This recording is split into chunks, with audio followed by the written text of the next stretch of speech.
This episode of the Grand Rising Show was brought to you by Autochthonous Assembly, where the real work gets done. Autochthonous Assembly is a gathering of the minds that do the work. Now, for many of our first time subscribers and first time visitors, you may be wondering who Autochthonous Assembly are. You can find this information about our mission statement and our core values on the website at autochthonousassembly.com/about. We are a nonprofit organization dedicated to raising up Indigenous American voices by using genealogy, also known as family history, or your family tree, which is the study of families and the tracing of their lineages and history.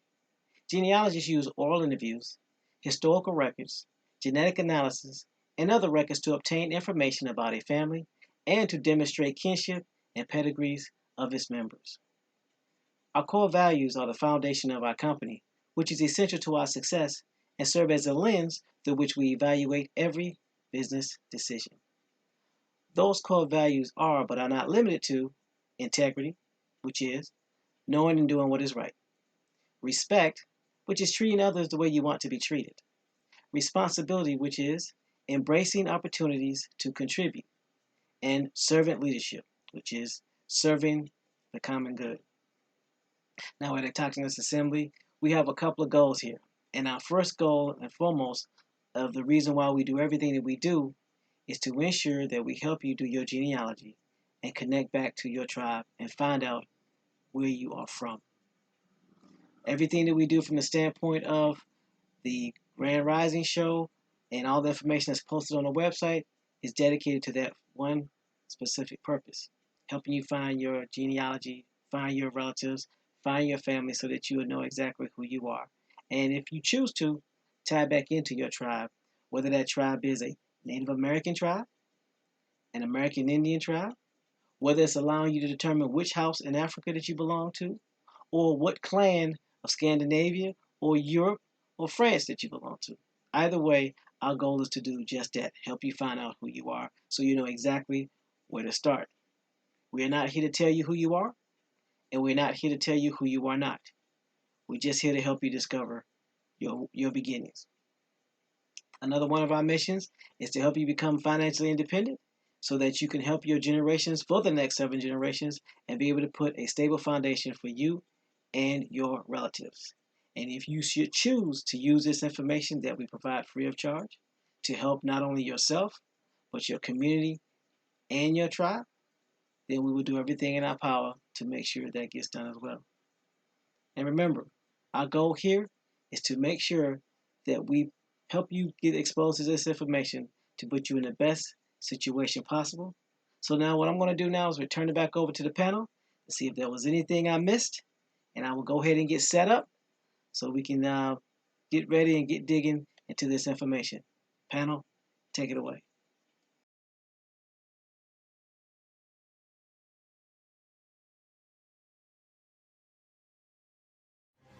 Warning, warning, warning. Hard hats, pickaxe, shovels, boots required.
Oh, because you Grand said that whole Rising, sentence.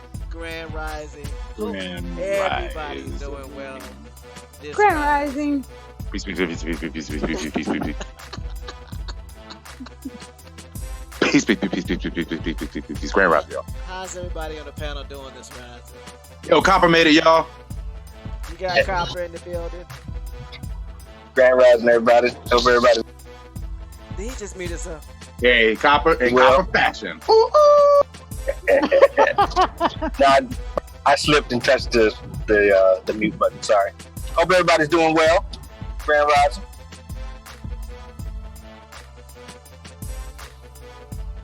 Grand Rising, Grand Rising, Grand Rising. So you didn't like the countdown this rising, Gabrielle? I don't know what you're asking me. I just know you don't know how to count. I mean, that's what they got timers for. Right.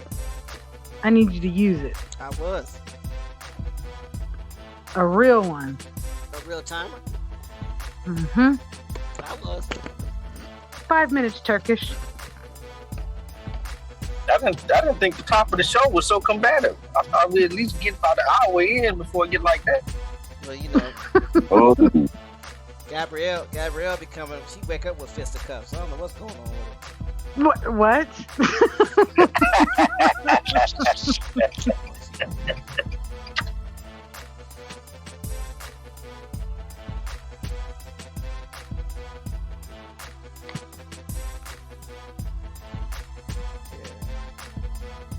Hold on for a second.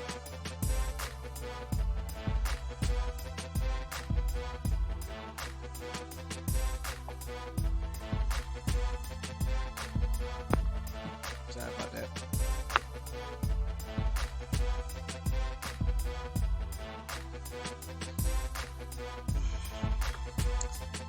So how's everyone doing? Everybody doing all right? Everybody out there in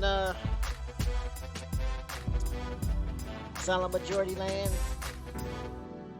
Want to say peace and shout out to all the people in silent majority land. The land where the quiet can either show they exist by the work that they do, or stay quiet by not doing nor saying anything. Nothing exists, nothing moves, nothing prospers without y'all.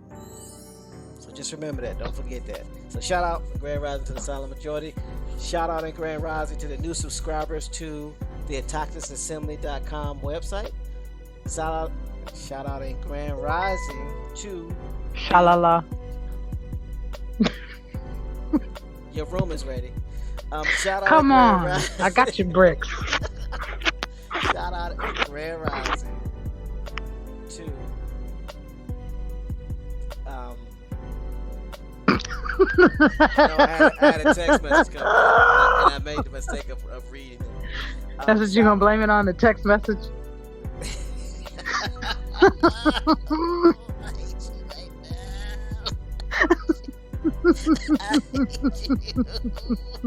I do not like you right now. I so don't like you.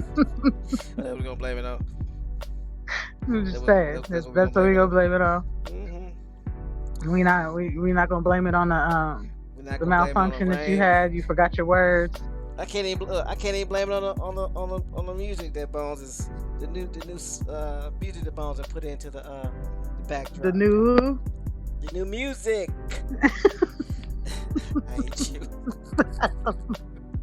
That's okay. Mute it, make you Shout lose out- control. Shout out and Grand Rising to the best chat on earth. With the reverb. So y'all ready to do this roll call? The question is, are you ready? Remember what you're doing? That is an appropriate question, and I do. I think. Grand Rising and peace to You can do it, Celestial- TMH the train. Celestial Love. Grand Rising and peace to Michael Harris Brown Cheek, aka the YouTube Assassin. Grand Rising and peace to Mr. TJ, Ratchet Man. Grand Rising and peace to Nature's Void. Come around the corner in that padded bus. He's about to get your stop. So, Gabrielle, make sure you on the corner so you can be picked up. Grand Rising By to your leave. Phoenix Rose, aka Bang Rhymes. Grand Rising in peace to Feather Dragon. Grand Rising in peace to T Tiny Ofo Fofo from Buffalo. If I missed you, or I left you out. You forgot Michael Harris Brown Cheek. No, I didn't forget him. He's the one I call the YouTube assassin. Grand Rising Big Nelson. Grand Rising Macadon 1. I did forget those. Mm-hmm. Wow, why is somebody giving me all this heat today? Grown folks, I tell you, something wrong with y'all. So everybody good? Everybody learned something from HUD? Everybody been reading up on the information that Ms. Gabrielle has put in the form for your... What's the term I want to use? Eyes For further to read. investigation. For further investigation. Investigation. If you inversed in it. No, I was putting a coffee cup in my mouth. I didn't want to spill it. You better get a bib. Hey, You better get a bib. ain't that one of the members to Bell Bib DeBoe?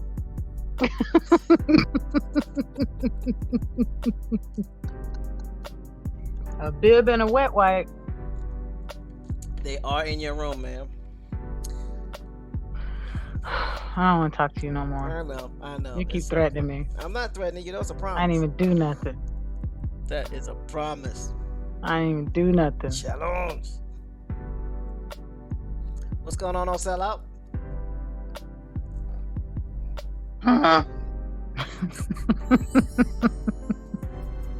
You good? Were you asking if what we learned today? No, I asked you if you was good. No, this is not a set. You so goofy. It's not a set. Hello, why did he talk like he was peeking from around the corner though? What? I was listening. I'm peeking from around the microphone. What was the question? Come on, wet Mike. Yeah. I don't know if I'm gonna like this next too long. Yeah. Some days I like it, some days I don't. You get a napkin. Peace to the panel. Peace to the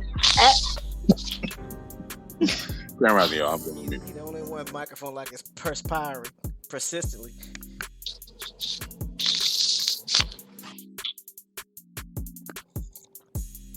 Like, whose microphone is that with a raincoat on? Oh, that's where Mike's mic.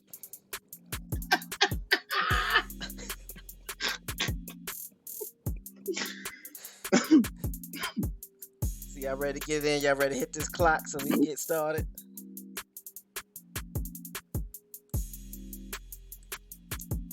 Yes, no, maybe so. All right, let's do this.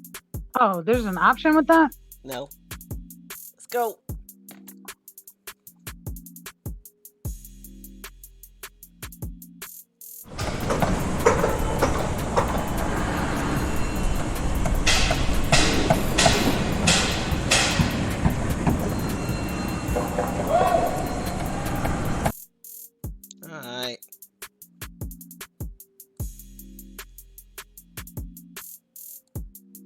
Won't get right. I'm gonna pick on you right quick. At least I want you. Are you in a position to read? Since you hide around corners and mics and stuff. Are you talking to me? No, I'm talking to Are person you beside. talking to me? I know I didn't hear you. I'm sorry.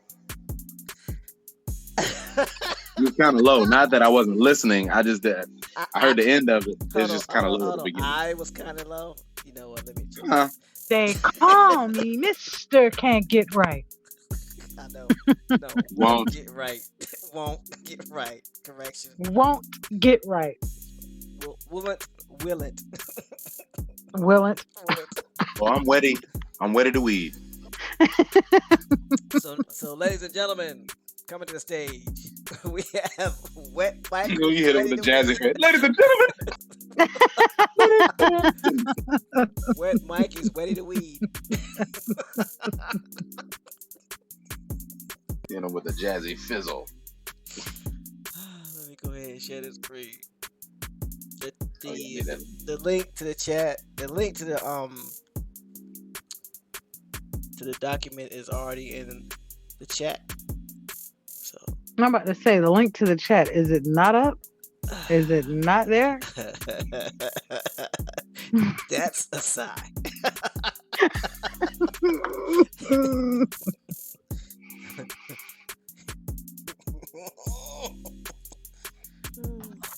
I keep telling you, your room is ready.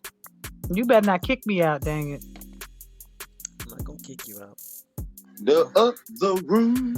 The upper room. Well, yeah, me. And her wet wipes.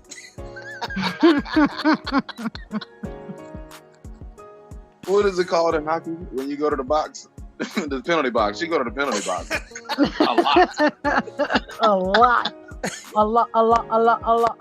She one of them people that go to the penalty box and be smiling about it. It's like, wait a minute, dude, you in trouble. What you doing? I'm trash. Y'all like, who you talking to? Mind your business. Alright, so we stopped yesterday. I think we stopped on 61. Hold on. No.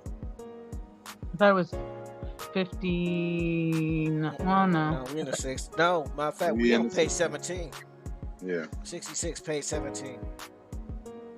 Should recipient agencies. Mm-hmm. That one. Right. Okay, yeah. Go ahead. What? Weed, Wet Mike. Weed. Indeed. Number 66. 66. We are under record keeping and reporting. 66, page 17. Click that link. Grand Rising, y'all. Piece of the chat. Pew, pew, pew, pew, pew, pew. Should recipient agencies establish a reporting system for their contractors and subcontractors? Yes. Reports complied by contractors and subcontractors will assist the recipient agency in gathering the necessary data for submission to HUD. Stop right there.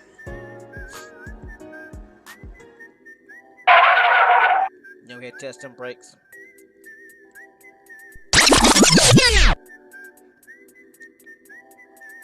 Now, yeah, remember when they talk about recipient agencies, they talk about the agencies that are receiving the funds from HUD, or the agencies that are just receiving the funds directly from HUD. Good grief. Not the subcontractors or contractors that are working with the recipient agency. So, for instance, if you are a recipient agent, your bid has been accepted and they're starting to send out the funds, you are considered the recipient agent.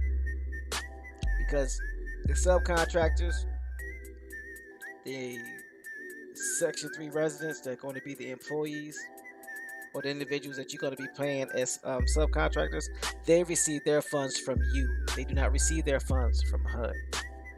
So, but when they say recipient agents, they're talking about the business that has received or been awarded the contract.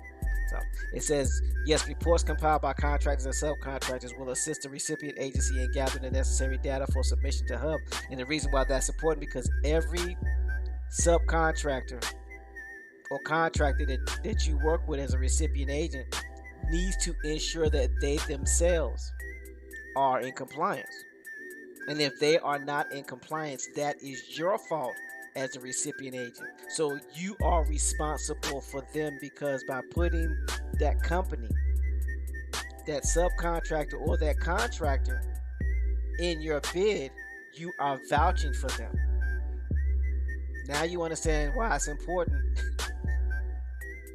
and what that means when you vouch for somebody, because in many cases it could have financial consequences.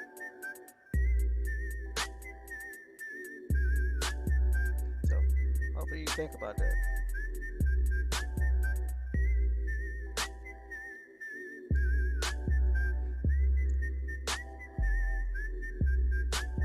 Question 67. Question 67. When are Section 3 annual reports, Form HUD 60002, due? When are Section 3 annual reports due? Form HUD 60002. Depending on the source of funding, annual reports should be submitted at one of three times. 1. At the time the recipient submits an annual performance report. 2. By January 10 of each year, if no program annual performance report is required. Or 3. When 10 days of project completion, within 10 days of project completion, whichever is earlier. PHAs should submit Form HUD 60002 by January 10th. Grantees awarded funding for Section 202/811 should submit Form HUD 60002 by January 10th.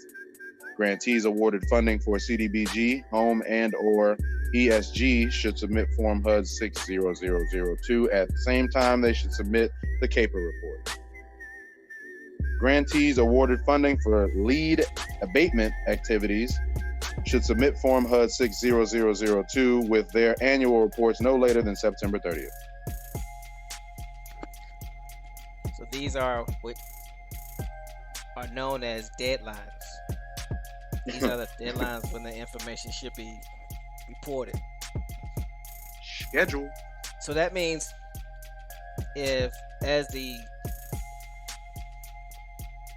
recipient of the award or recipient of the funds or the recipient of the assistance, regardless of how you want to clarify or define it,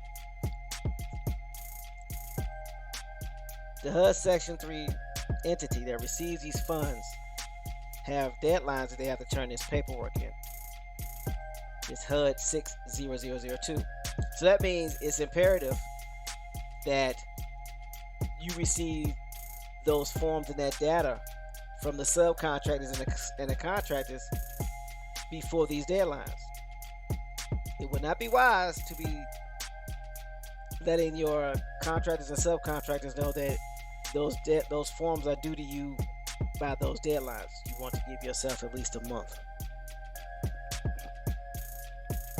And there should be at least monthly meetings or some monthly conference calls between these organizations so you know what's going on. So that's the reason why governance is very important when it comes to not only helping your community, but helping your business and helping these contractors and subcontractors. Because if you don't have this stuff in place, one, you're not going to get awarded the contract, but two, it would be very difficult to keep track of everything that's going on because there are a lot of moving parts. This is actually a real business that you're running. It's not drop shipment. It's not sales. It's a corporation. It's an entity. So, something to think about. And not that I'm knocking drop shipment.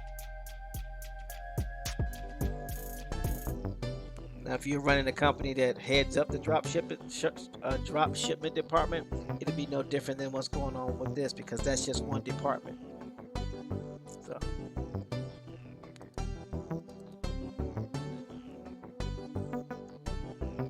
$68.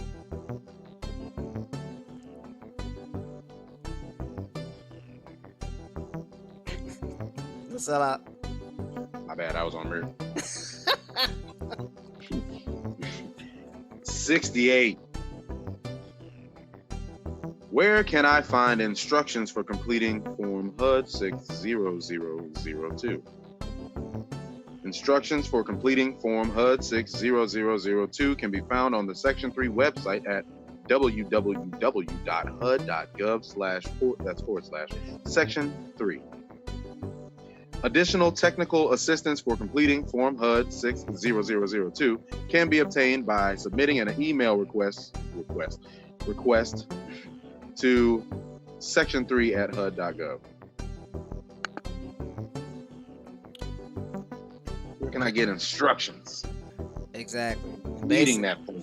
And basically what we're seeing is that, and this is just something that we discussed yesterday, is that this frequently asked questions is making this virtually impossible to fail. If someone's serious about doing this for their community, they're giving you the who, what, when, why, and where of how to get this done. They'll tell you how to find the instructions. They're even telling you for additional technical assistance for completing Form HUD 60002. You can email somebody and they will help you fill out the form. Come on, man. You can't. I mean, it's a no-brainer, right? And you know what a no-brainer is, right? Somebody was to remove your brain, it still makes sense? No. If I only had a brain. Do do do do do. No sellout. Huh? Can you read 69, please? Yes. I'm about to say, I hope you ain't calling him on me. Don't tell on me to him. That may not work how you think it's gonna work. 69. How can a recipient agency request a copy, make corrections, or delete its own Section 3 annual report? The recipient agency should submit an email request. I feel like I'm saying that word wrong. Request to Section 3 at HUD.gov. Requests should contain the agency's name along with the year, grant number, and dollar amount of the report in question. Email them.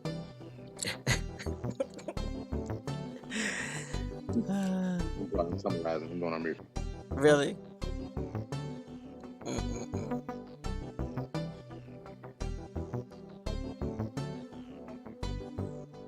So in the event that you need to make corrections to your annual report, you can email Section 3 at HUD.gov and make sure you have your name and your grant number.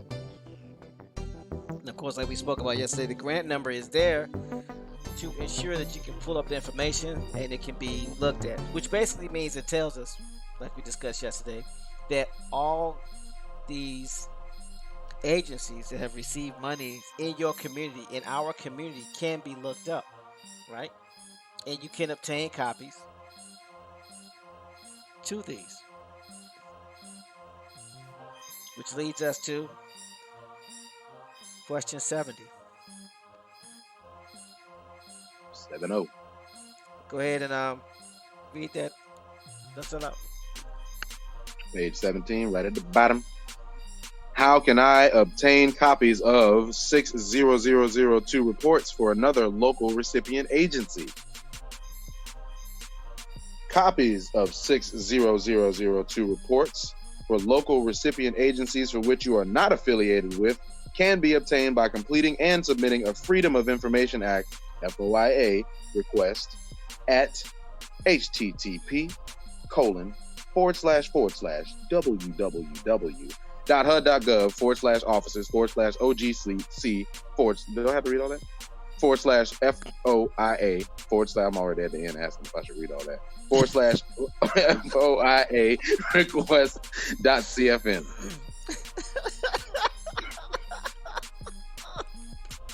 It's like, Man, I don't know what.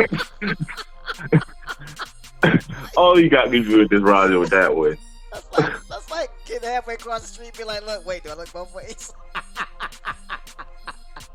That's a good analogy.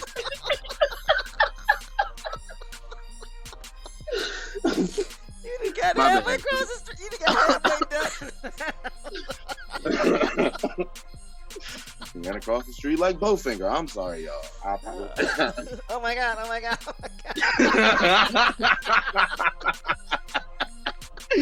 Jesus Christ. I'm sorry. I didn't want to read it all, but then I was like, I'm already in it. I might as well go ahead. but I said it out loud. I apologize. I'm wrong. Thomas, take it away. Please take it away from me. So for any of us who would wish to find out find the reports for the local recipients agencies, which we are not affiliated, we can obtain a copy by completing the Freedom of Information Act form request on the website, and they'll send you the copies of the reports from other entities. And these reports are beneficial because that'll let you know if people that are actually receiving these funds in your neighborhood are actually complying with the HUD Section 3 codes. Something to think about.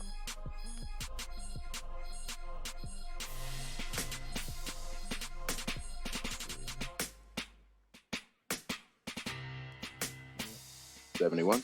So they got it bears be repeated. So they got a tattletale hotline. They have a form of self-policing.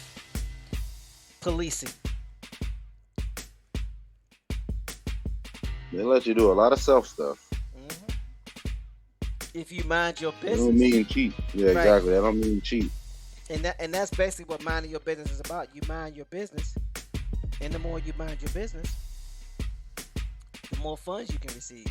The less you mind your business, the more of a minority you are, which basically means you are a ward of somebody else and they're responsible for taking care of you. Because they're responsible for taking care of you, you have less rights.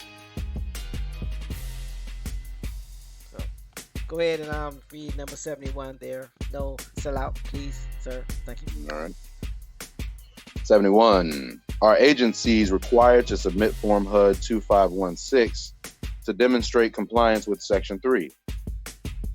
No. Agencies are not required to submit Form HUD 2516 to demonstrate compliance with Section 3. In addition, while Form HUD 2516 does capture some Section 3 data, it is not sufficient to demonstrate overall compliance to the department. The only form that should be submitted for Section 3 reporting requirements is Form HUD 60002. Stop.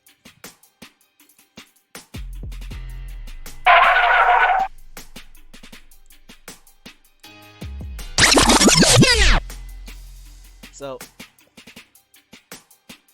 this is what I call a setup question. Because this is the last question in this section when it comes to reporting and recording, right? And the question is, are agencies required to submit Form HUD 2516 to demonstrate compliance with Section 3? And it says they are not required. Meaning, it is not something that you have to or you must do. And it does not demonstrate compliance with Section 3. No, it said it does not. It does. Hold on. It says while Form HUD 2516 does capture some Section 3 data, it is not sufficient enough to demonstrate all compliance to the department. So, this is what I want to know. What is Form HUD 2516? So let me go see if I can pull this up. Because they just leave it. Because now it just goes to Section 3 complaints. So.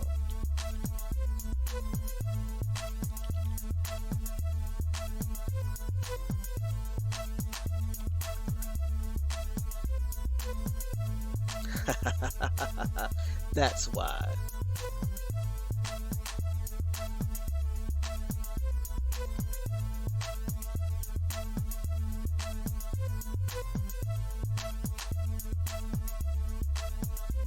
Give me a second.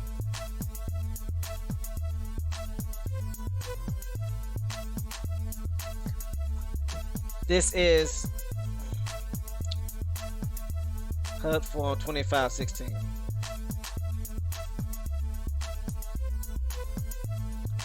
I'm gonna put the link in the chat.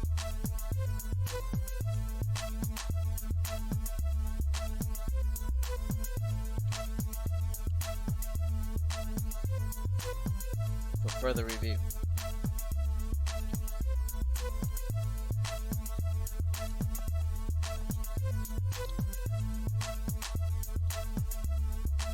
The reason why this form is not required, because it's a contract and subcontractor activity form. This is a form that your contractors and your subcontractors that work with these agencies must fill out and hand out to the recipient agent or the recipient agency. So this is something that as a company, you are required to have your contractors and subcontractors send in.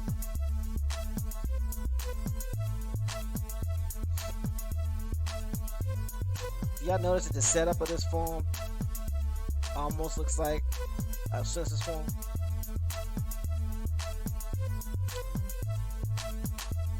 It's from the U.S. Department of Housing and Urban Development.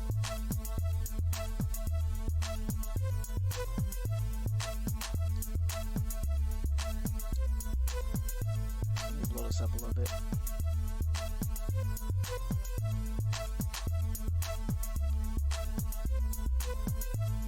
It says, hold on.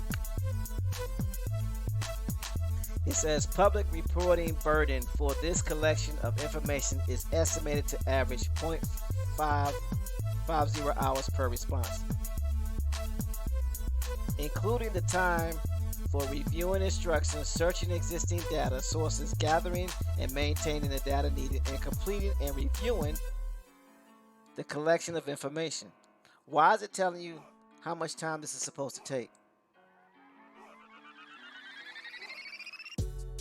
Because the person that's supposed to be filling this out is going to be paid an hourly rate. And if they're going to be telling you what they did and giving you a report on what it took to do, how much time it took to do what, if they're telling you it took them, 2 hours to fill this out, then they're taking way too much time. Again, they're making this so simple that it's basically plug and play. All you have to do is get your documents up front together. Get your business in order up front. Put everything together in order up front, and this basically can propel you and your community on the fast track of being self-sufficient. Simple, yes. Easy, no. That's the one thing I don't want people to misunderstand. This is simple, but it's not easy because it's going to require work, communication, cooperation, and consistency.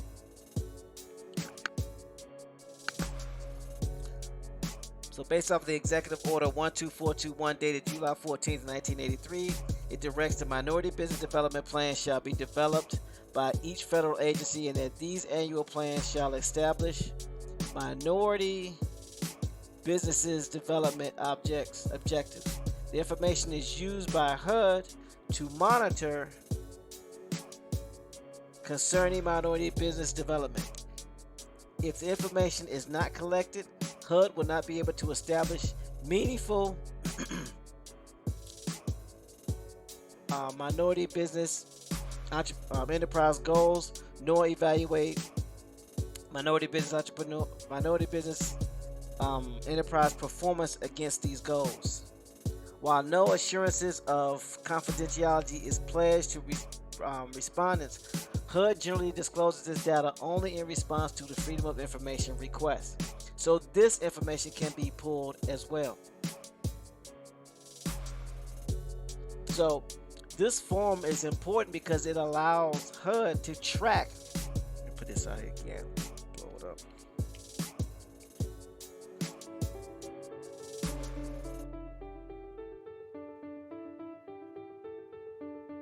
It allows HUD to evaluate minority business enterprise activities against total program activity and the designated minority business enterprise goals. It's a tracking mechanism for the minority businesses that are working with these companies. And the reason why this is important,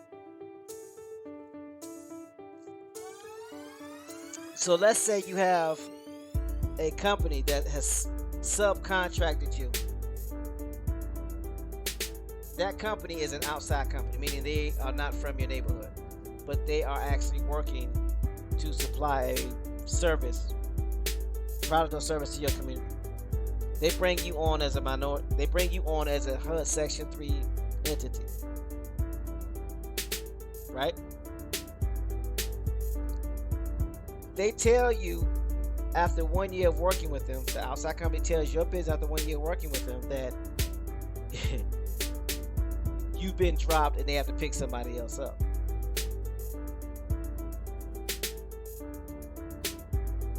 You don't know why. You'll be able to pull up this report to see if this report that was sent matches what they're telling you to make sure they're not lying. It's a form of checks and balances.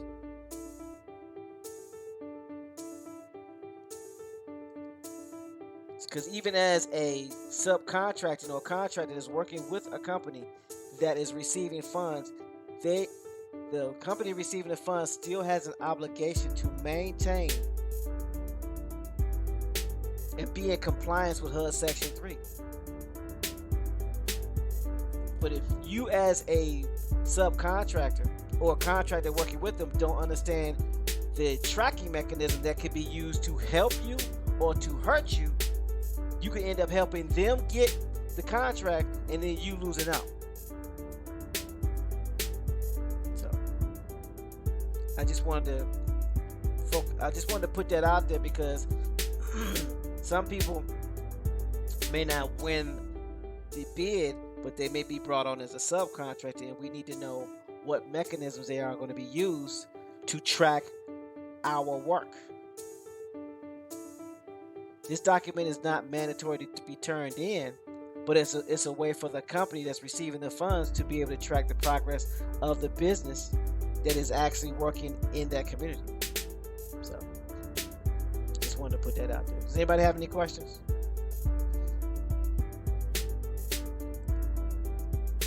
Nope. Appreciate the breakdown.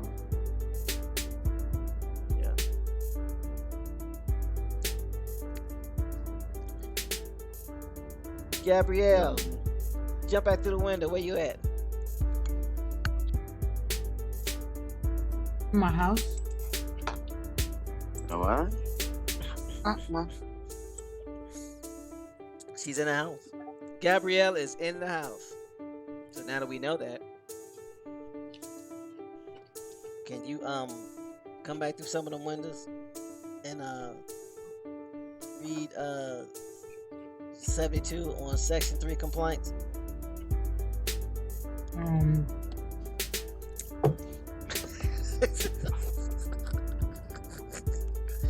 How deep down the rabbit hole did you go, Gabrielle? She just said arms twice.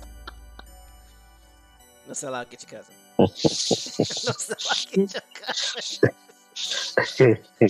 Come back, Gabrielle. Go ahead, Copper. I was gonna say, Miss Gabby, you want me to just sub for a minute so you get your bearing back? I'm on Section 3 complaints, number 72. Okay.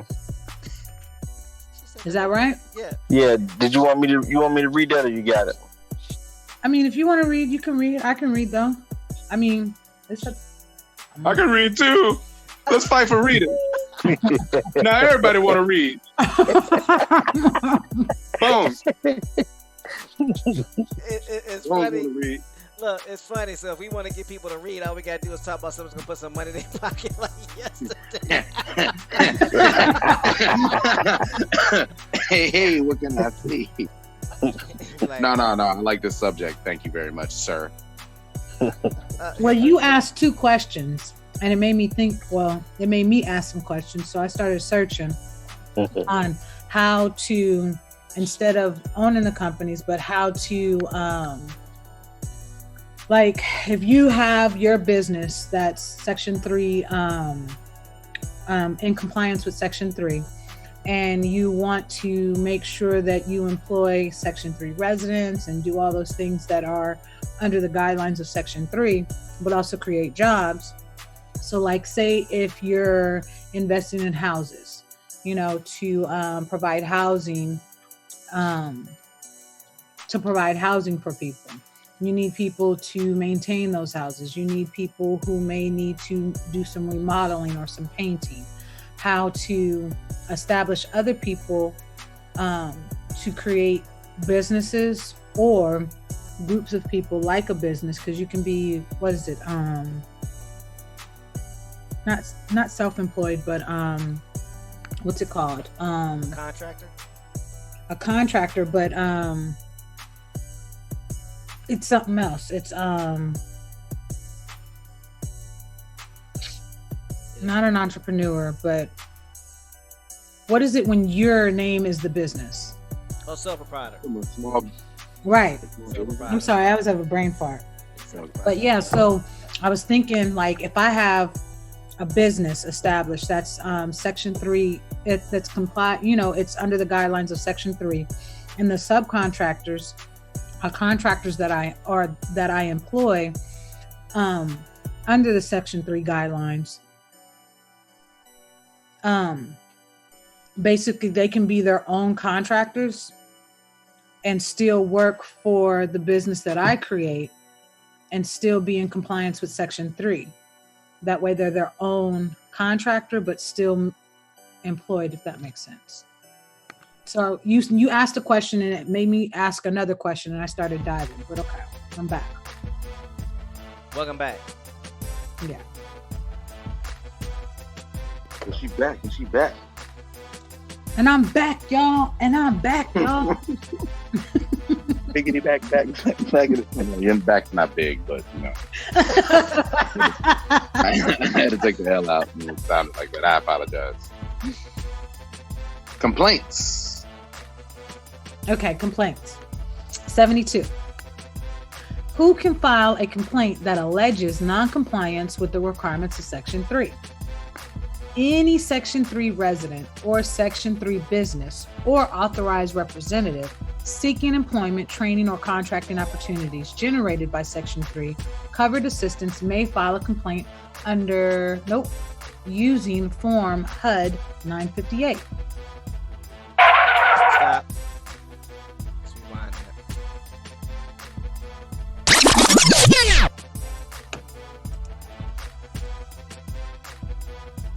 So it wants to know who can file a complaint that alleges non-compliance with requirements of Section 3. So basically, any Section 3 resident or Section 3 business or authorized representative thereof seeking employment, training, or contracting opportunities generated by Section 3 covered assistance may file a complaint using HUD 958. Go ahead. I just want to say something, and correct me if I'm wrong in my way of thinking, and correct me if I'm misunderstanding. It keeps talking about Section 3 residents and Section 3 businesses. Now, am I wrong in taking a knowing or thinking or thought that if you really think about who they're talking about, who are Section 3 residents and Section 3 businesses, but more focused on Section 3 residents, which are the areas that are considered urban, which are the areas that are considered hood or ghetto or whatnot, but the legal, I guess it would be the legal term is urban, right? Yeah, urban Indians. Right. So if you really think about the area that's covered, that's deemed, that's titled, that's zoned as urban, that's a lot of people. Bingo.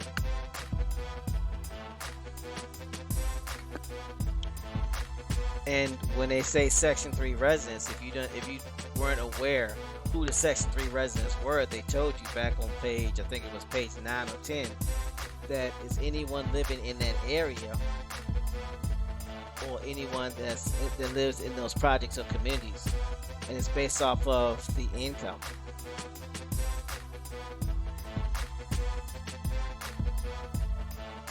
That's a lot of people. It is. So here's a question, and this is something that I want to pose to Copper if he's still on, and James if he has opportunity to come in. Once you reach a financial status that's different than an urban Indian, does your recognition status change? What do you mean recognition status? Because in order to qualify for a Section 3 resident,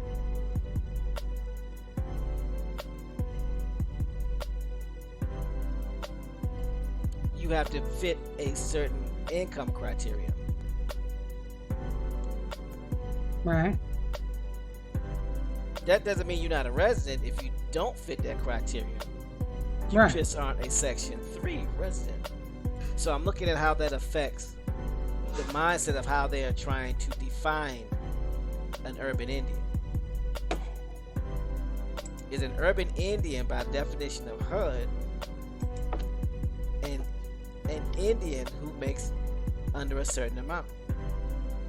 Because at one particular time, we do know that the census meaning for black and white was about ownership. It was a financial status. It was not a race or color status. It only became race and color later. So the question that I'm asking, because I do not know the answer, I'm just was wondering out loud just by looking at this and understanding what the Section 3 resident is. Because a Section 3 resident and a Section 3 business are not the same. A Section 3 business is basically an urban Indian or a resident that lives in that community. I gotta answer. Go ahead. Okay. So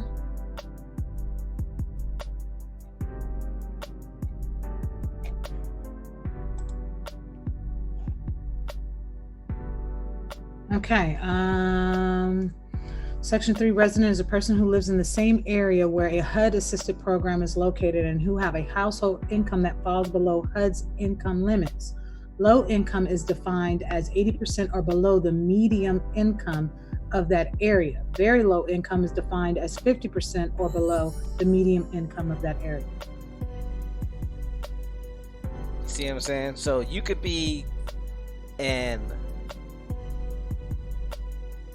Section 3 resident, meaning you're very low or low income, or you could be a Section 3 business, which hires Section 3 residents,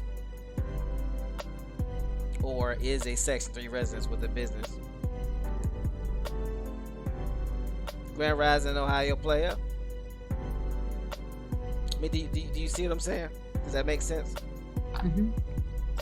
So, because I'm looking at the way they defined Indians, urban Indians, because it's financial. It's all about money and resources, of course.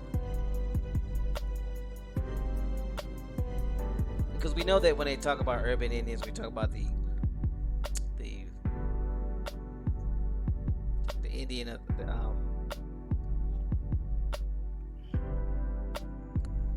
PH. What's the PH stand for? I can't. My mind's drawing a blank.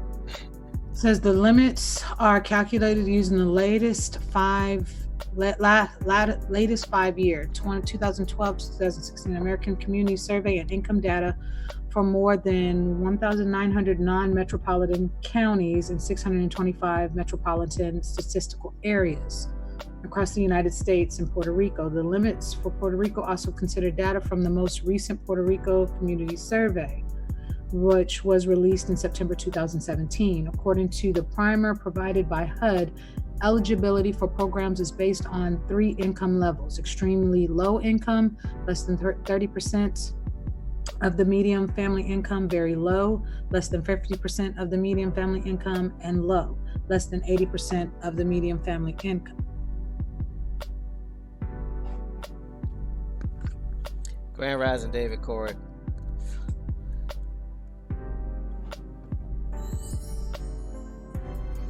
So just got me to thinking about when they say Section 3 residents, they're being specific, very specific.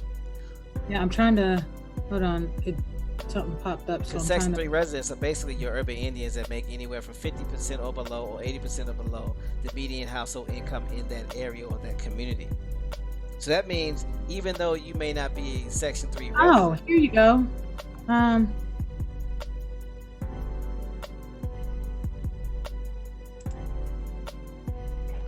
Here, I'm putting the link in the chat. It's got a graph to it.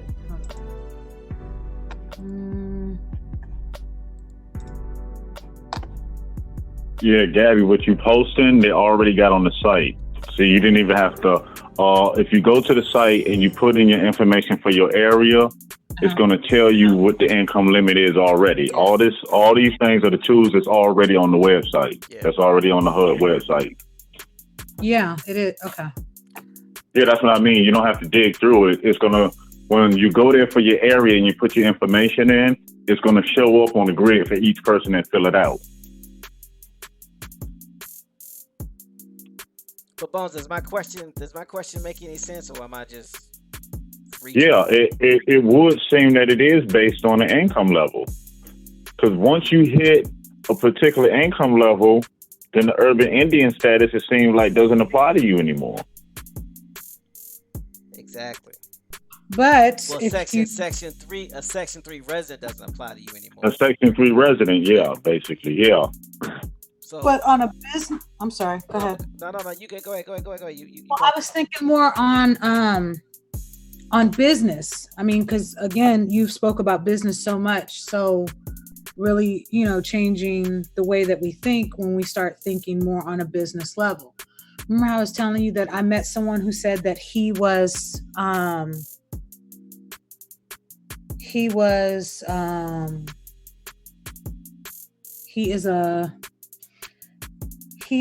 a millionaire government.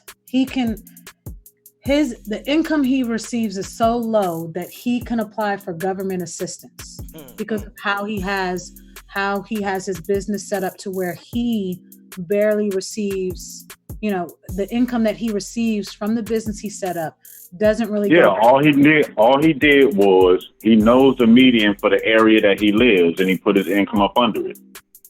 Right. So if you go to the site, it's going to tell you, that's where you're going to find out people in some areas making $90,000 a year thinking they comfortable. You're going to find out that they're in the low income bracket. Mm-hmm. Right. It's going to be different from each person area. So I'm just saying it's best to go to the site and let the individuals type it in because it's going to be directly specific to your area that way. Instead of looking through the chart or trying to read it through a PDF when it's already on the site and it's going to pinpoint exactly the numbers of your area. And we have that on the forum, correct? Yeah, the link to it is on the forum as well. All right, yeah, we can check that out. And it also tied into what Gabrielle was saying because Feather Dragon was like TMH, so we can control the assets through a nonprofit and pay yourself a salary that keeps you in Section 3 compliance. Yeah. What did they tell you as a resident? You can make $1 million up to 3 consecutive years. Consecutive years. What that mean if you do 2 and then take a year off, Bone? Oh, you can't do that. It says that. Yes, they do. I can show you the 4 or 5 videos and the courses on how they walk you through it. Yeah, you do that. Oh, it says that. Wait, I thought 3 consecutive years is like you have to do it. 3 consecutive years. They got to be back to back to back. If it skips a year, it's not consecutive. Okay, okay. That's what I was about to say. I thought it said you couldn't do 2 and then drop off. If you do 2 and you drop off, that's not 3 consecutive years. Right. Yeah. So you only allow 3 consecutive years. So if you do 2 years and the following year you don't make that, it starts all over again. Your new 3 years starts all over again. How you think these construction companies been having HUD 3 contracts for over 20 years with the same people doing the work for the same time? Because they manipulate their salaries to make sure they stay under. They'll get the top for 2 years, drop it down for the 3rd year, and repeat the cycle. That's what they're doing.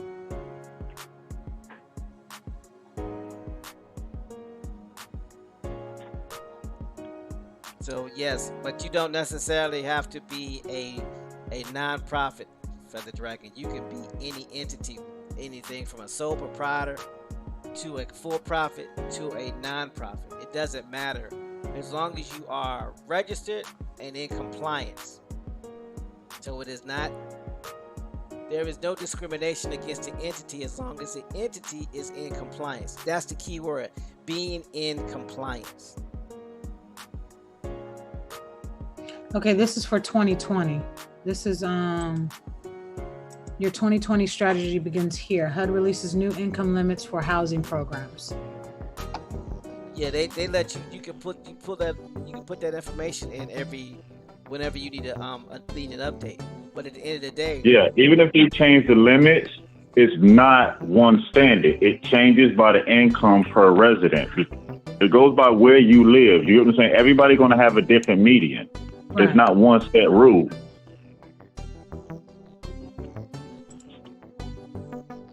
It's not a one-size-fit-all thing when they do it. It's still going by your area. Because like I said, some areas, people can make up to $90,000 a year and you're still considered low income. that's the area that I live in. You got areas like that in New York. You got areas like that in Chicago. You got areas like that in Miami. And then you got some areas, $90,000 a year, you ball it. Yep.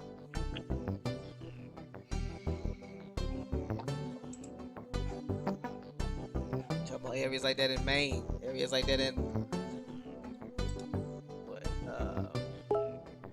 Alabama, Tennessee. Yeah. So, who wants to read number 73? So before we do that, so there is a complaint form. It's called HUD Form 958.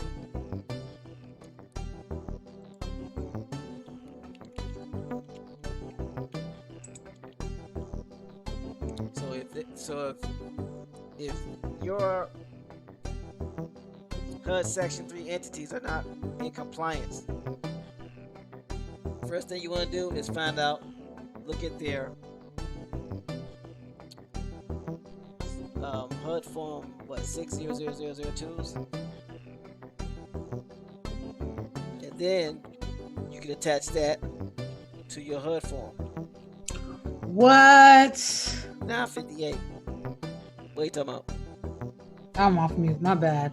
I put in my area.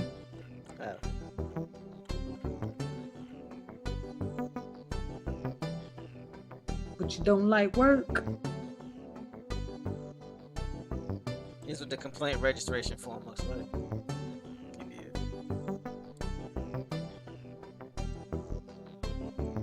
And all this is on the website.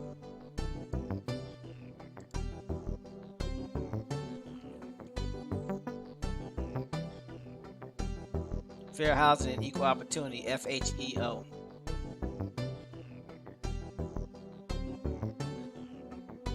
This form is to be used to report allegations of non-compliance with Section 3 of the Housing and Urban Development Act of 1968 as amended and implementing regulations at 24 CFR Part 135. David Corey, you can look up the reports that the entities that are receiving funds in your neighborhood are filling out, that they're mandatory to fill out, to see who are they hiring that's supposed to be either HUD 3 resident or HUD 3 business.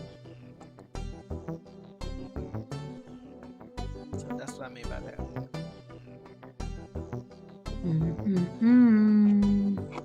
So you can either file against the recipient of HUD funds, you can even file against the city, county, agency, etc., the contractors, a subcontractor, or other.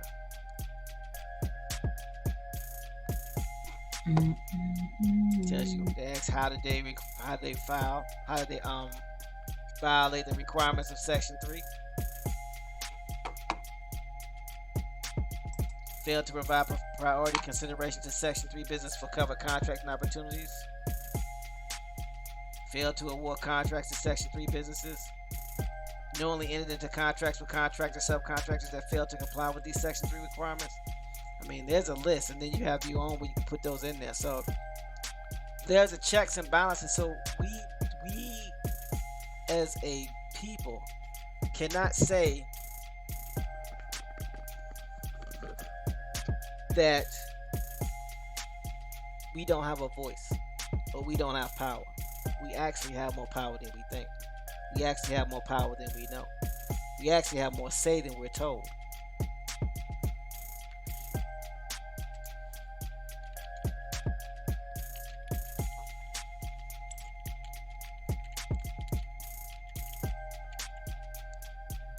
Something to think about.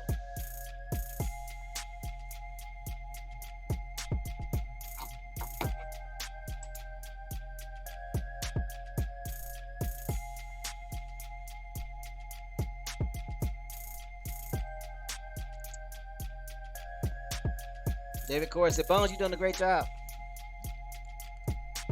So hopefully this helps, because we don't just want to give you the information. We want to give you or provide the information or expose you to this information where it's applicable. I'll give you examples of how to use it. Celestial Love says, so this system is a game to them. Well, at the end of the day, Celestial Love, the rules to the game have been provided to everyone. Some of us just didn't know that A, that there wasn't a game, that there was a game, or B, we didn't know what the instructions were, or C, we didn't know we could play. You know, the first rule of any game is to learn the rules of the game. So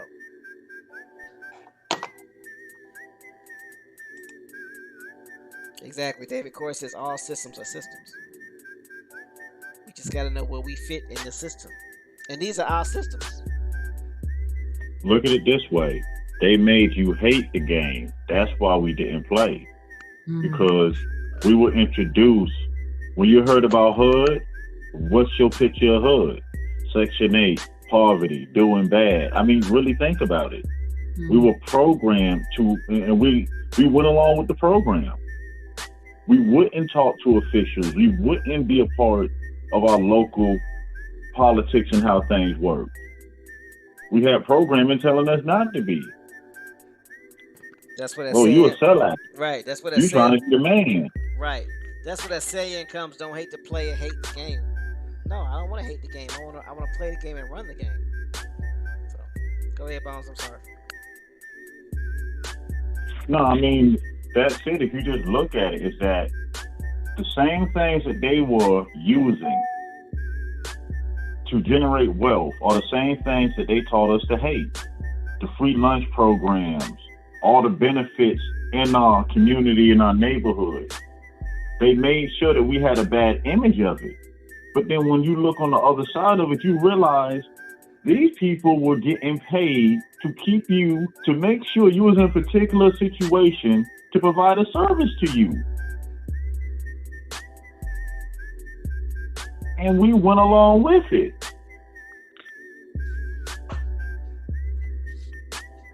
And that goes back to what James was saying about how these women of other persuasions were getting some of these athletes in college, because these athletes didn't have the money, and these women were on public assistance feeding these dudes.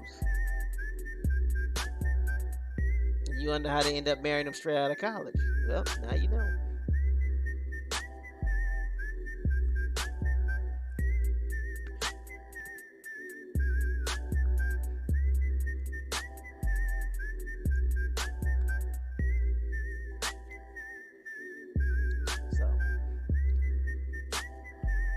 Well, now let's look at number 73. Who wants to read that one?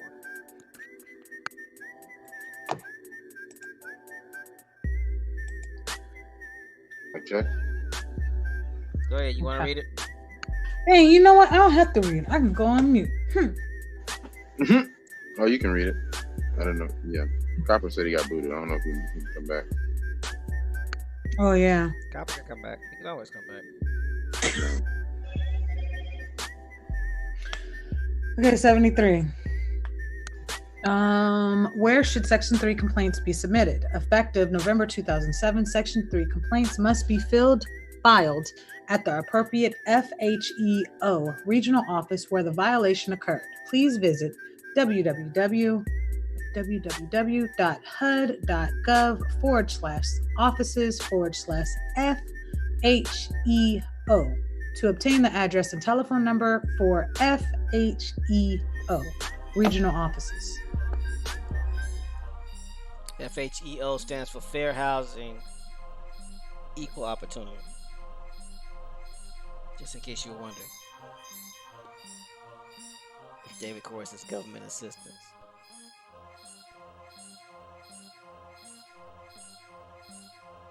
And you think about it, government assistance in our community has always been a negative word. You know, I looked at it differently. This was like maybe 8 years ago. There was some type of statistical study that came out, and it showed that most of the recipients of government assistance, believe it or not, was quote unquote white. And here's the thing.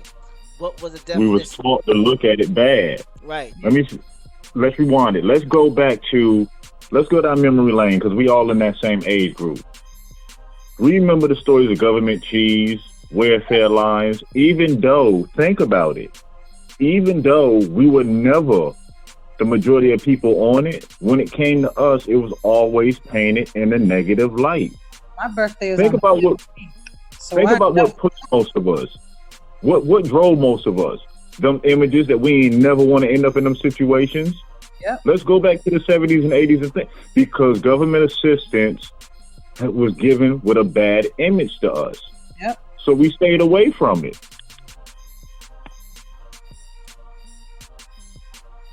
If we look at it from this light, Donald Trump received government assistance.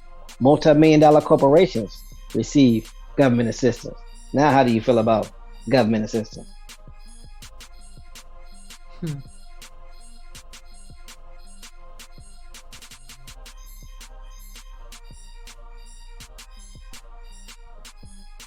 So they change the terminology. They don't say government assistance. They say government grants, government funding. It's still the same thing.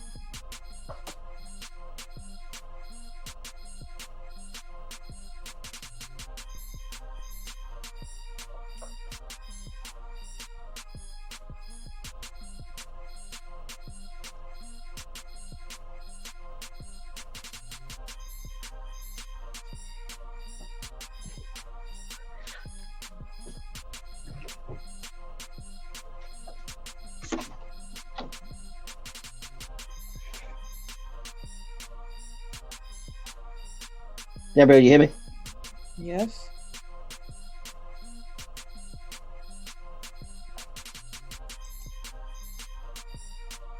Are you saying something else to me and I don't hear you? Yeah, can you read the last question on the page? Yes. Wait, the last question.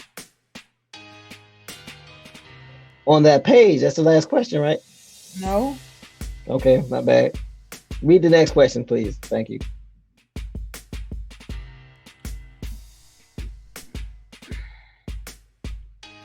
All right. Where can I find HUD 958? Copies of Section 3 complaint HUD 958. Filing instructions and mailing address may be obtained at www.hud.gov/Section 3.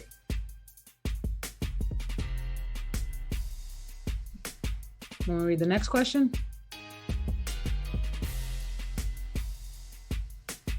No, not yet.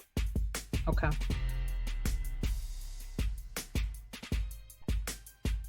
Let me explain the answer to question 74. Yes, please. So if you need the form 958, go to www.hud.gov/Section 3.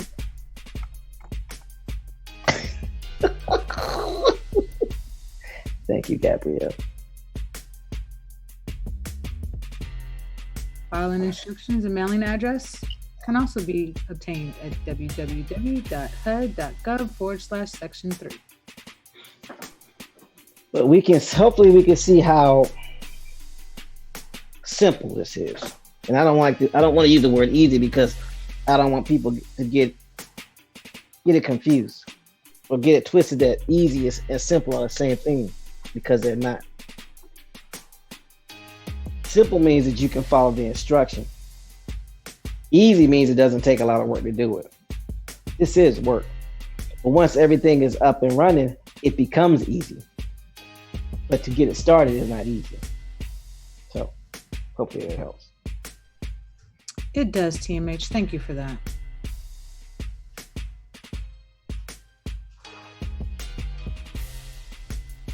Want to read the next question?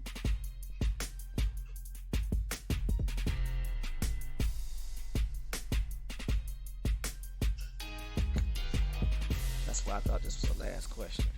Okay. Glad to scroll down to the last question. You want me to read the next question? Yes, please. Don't yell at me. Okay. Is there a time limit for filing a Section 3 complaint? Yes. Section 3 complaints must be filed no later than 180 days from the date of the action or omission upon which the complaint is based. What's 180 days? 3, 6, 9. 9 months. I mean, it's 6 months. 6 months? Hold on. Yeah, 6 months. Yeah. Okay, so 180 days is 6 months from the first action or omission, which the complaint is based on. So basically, the time limit, 6 months. That's 6 months.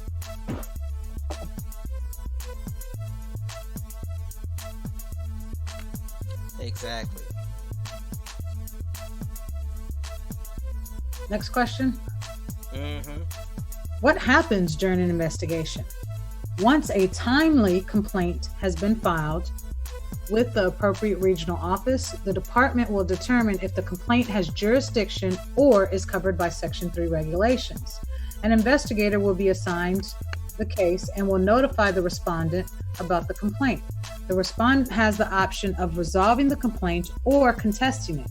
If the respondent contests or denies the allegations of compliance contained in the complaint, the investigator will proceed to gather facts or evidence from both parties. Therefore, the investigator will prepare a letter of finding and either make a determination or non-compliance or dismissive for the complaint. And that's interesting because while they're using the terms respondent or whatnot as though it's like, when you go to court for whatever, it makes sense why you have to fill out the forms and why you are responsible for self-determination and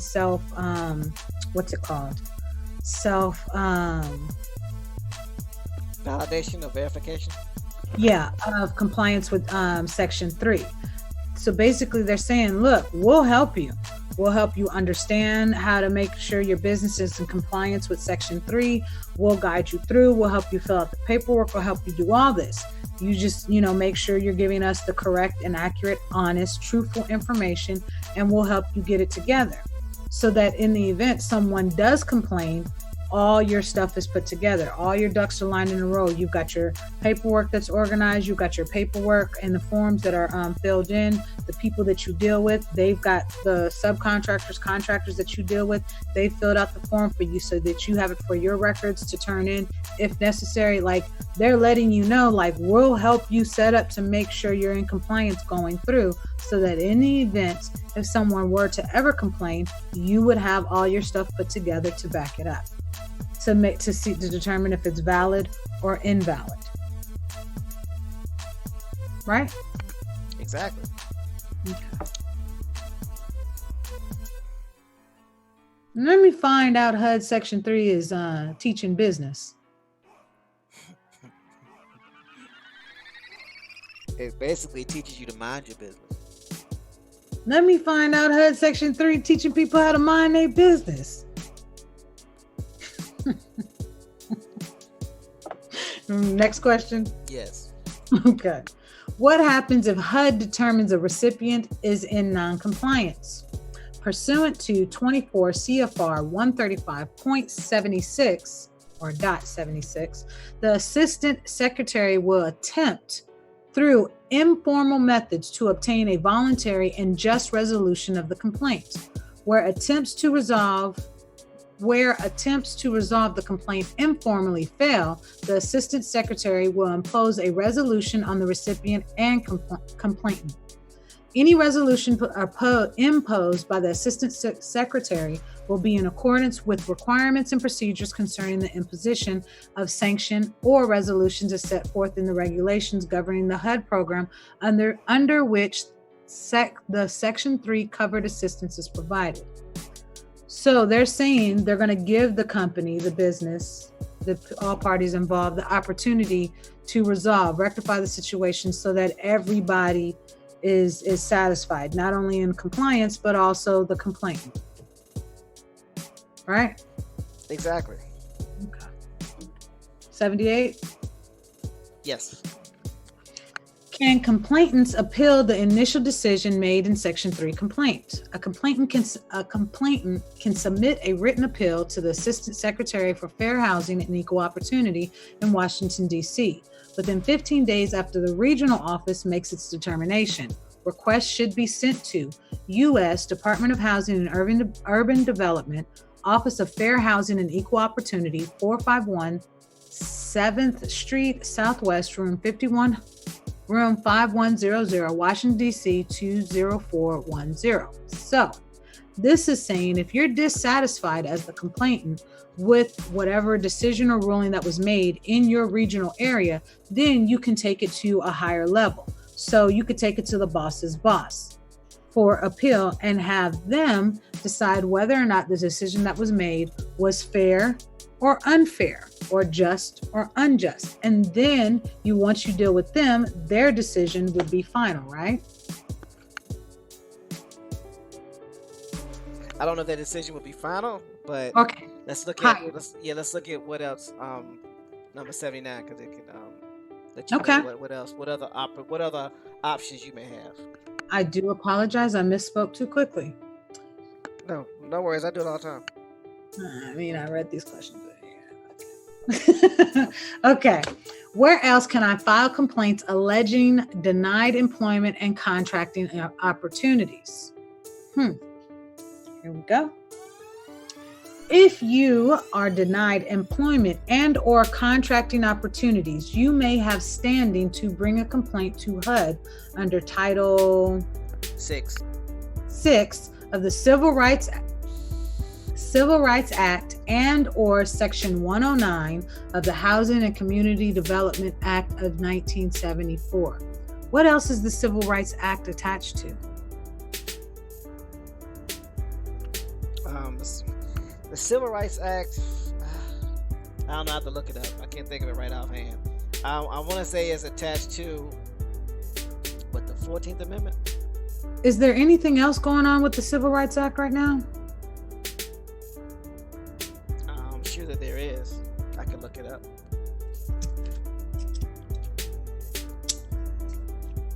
Anybody complaining about anything dealing with the Civil Rights Act?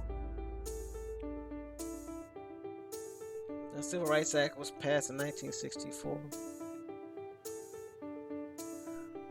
It ended segregation. In public places, discrimination on the basis of race, color, religion, sex, or national origin is considered one of the crowning legislative achievements of the civil rights movement. What's Title 6 under the Civil Rights Act? Oh, I meant that in a nice way. I'm sorry if it came out sounding demanding or something.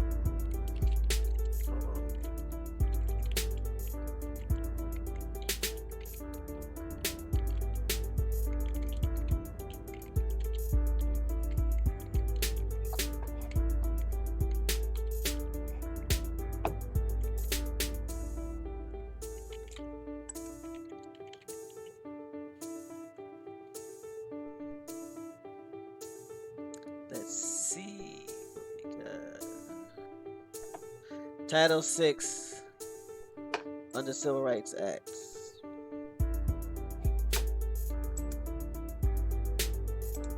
Was enacted in part as a landmark Civil Rights Act of 1964. It prohibits discrimination on the basis of race, color, and national origin in programs and activities receiving federal financial assistance. As President John F. Kennedy said in 1963, simple justice requires that public funds, to which all taxpayers of all races, colors, and national origins contribute, not be spent in any fashion which encourages, entrenches, subsidizes, or results in racial, color, or national origin discrimination. If a recipient of federal assistance is found to have discriminated and voluntarily compliance cannot be achieved, the federal agency providing the assistance should either initiate fund termination proceedings or refer the matter to the Department of Justice for appropriate legal action. Aggrieved individuals may file administrative complaints with the federal agency that provides funds to a recipient, or individuals may file suit for appropriate relief in federal court. Title VI itself prohibits Title VI itself prohibits intentional discrimination. However, most funding agencies have regulations implementing Title VI that prohibit recipient practices that have the effect of discrimination on the basis of race, color, or national origin. And put that in there.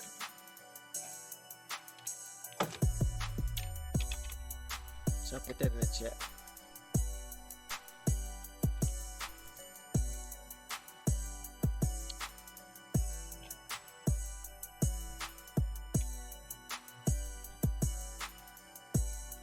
Big Nelson says, I would like to put this in the air in my city and state legalize magical medicine, medicinal marijuana, so many people can hail.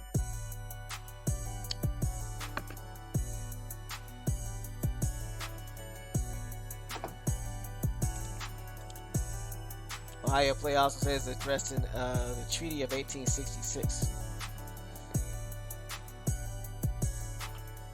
So, alright, so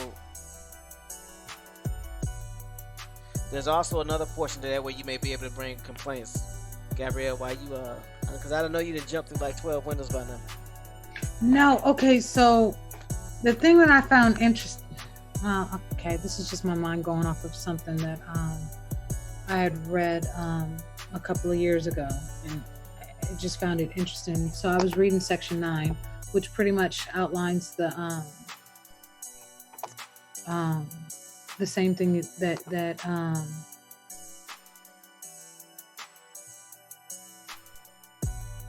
it pretty much outlines the same thing you said. The summary of it prohibits discrimination on the bias of race, color, national origin, disability, age, religion, and sex within the community development block grant programs and or activities. But it was something that caught my eye, and I've gone 3 windows past it when it was describing disabilities, and I apologize. I'm back on the questions and answers. I apologize.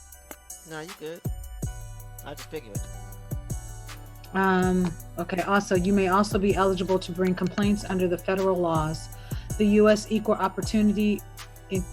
Employment Opportunity Commission, EEOC, is responsible for enforcing federal laws that make it illegal to discriminate against a job applicant and or an employee because of the person's race, color, religion, sex, including pregnancy, national origin, age, 40 or older.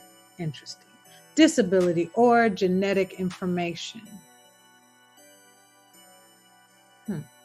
Medical history or predisposition to disease. For more information about your rights, please contact EEOC at www.eeoc.gov.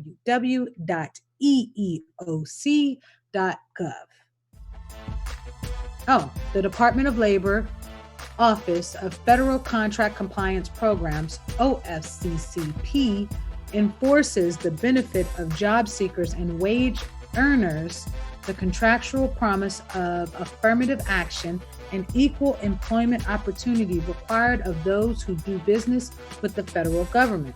More information about the services they provide can be obtained at http://www.dol.gov/OFCCP/.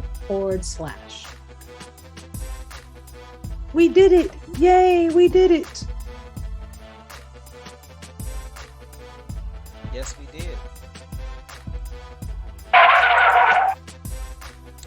We did it. Yes, we did.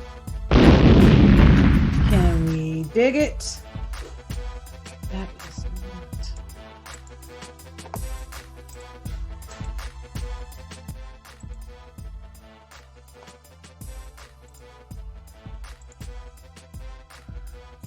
David Corey said this information makes us think about getting it right, not procrastinating. Well, it should. But at the end of the day, this is one thing I know. Some people will, and some people won't. And that's okay. I've never expected everybody to jump on this and do this. We just wanted to make sure and ensure that the information was presented so that anyone that wanted to do it, roadblocks, deterrents, and anything that could derail someone from getting it done to do it would be severely limited or eradicated altogether. Thus, eliminate any excuse or excuses anyone would have. Now, there are always reasons, very good reasons why people can't do stuff and are not able to do stuff. And I'm not talking to those individuals that have those very legitimate reasons. So, but this is what I am saying. If you have your own channel and you are promoting, we need to get back power, and we need to get our own this, and we need to get our own that, and you're not talking about programs that are there for us to have our own, then my question is, what are you doing? There needs to be an alternative to what's being presented through HUD Section 3, through community block grants, through USDA programs. Because if you're saying these programs don't work, then please provide with proof something that does. I mean, that's not too much to ask, is it? Do you know? Nope. I'm talking out after the show. No, Stella, you want me to read this link that you posted in the back chat? Oh no, I posted it for us to discuss a little later. Okay. Yeah.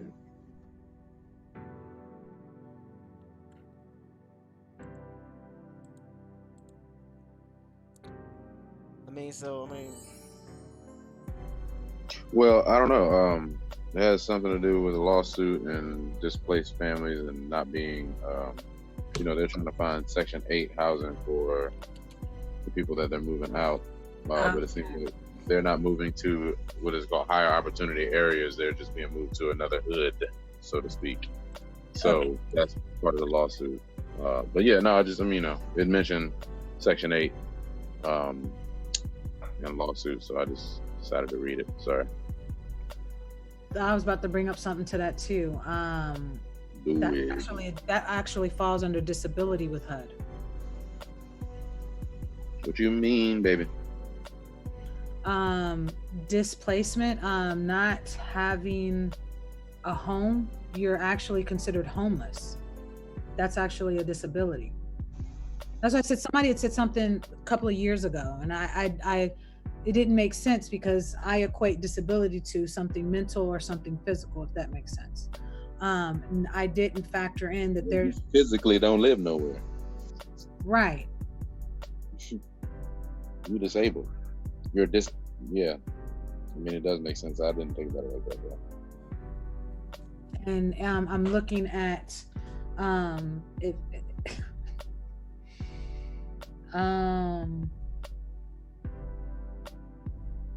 Yeah, actually, if you are displaced, not only should your area that is receiving block grants and other grants under HUD, period, they should be providing housing.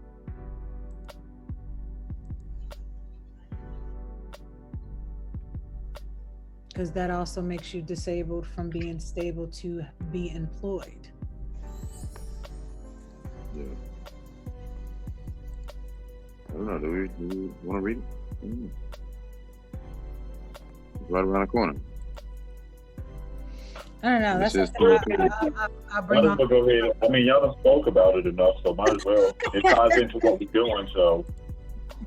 You want to read it, Gabrielle? Wait, am I reading what you did, or what am I reading? What's my motivation? All right. I posted a link in the Hangouts. Okay, I'm pulling it up. Lawsuit seeks to block Norfolk's plan to move people out of public housing in St. Paul's. This is Norfolk. VA. I'm pulling it up. Mm-hmm. I'm going to read the first paragraph. Residents are asking a federal judge to block Norfolk's St. Paul's area redevelopment plan, which they say would further segregate and disadvantage Black residents and thus violate federal law.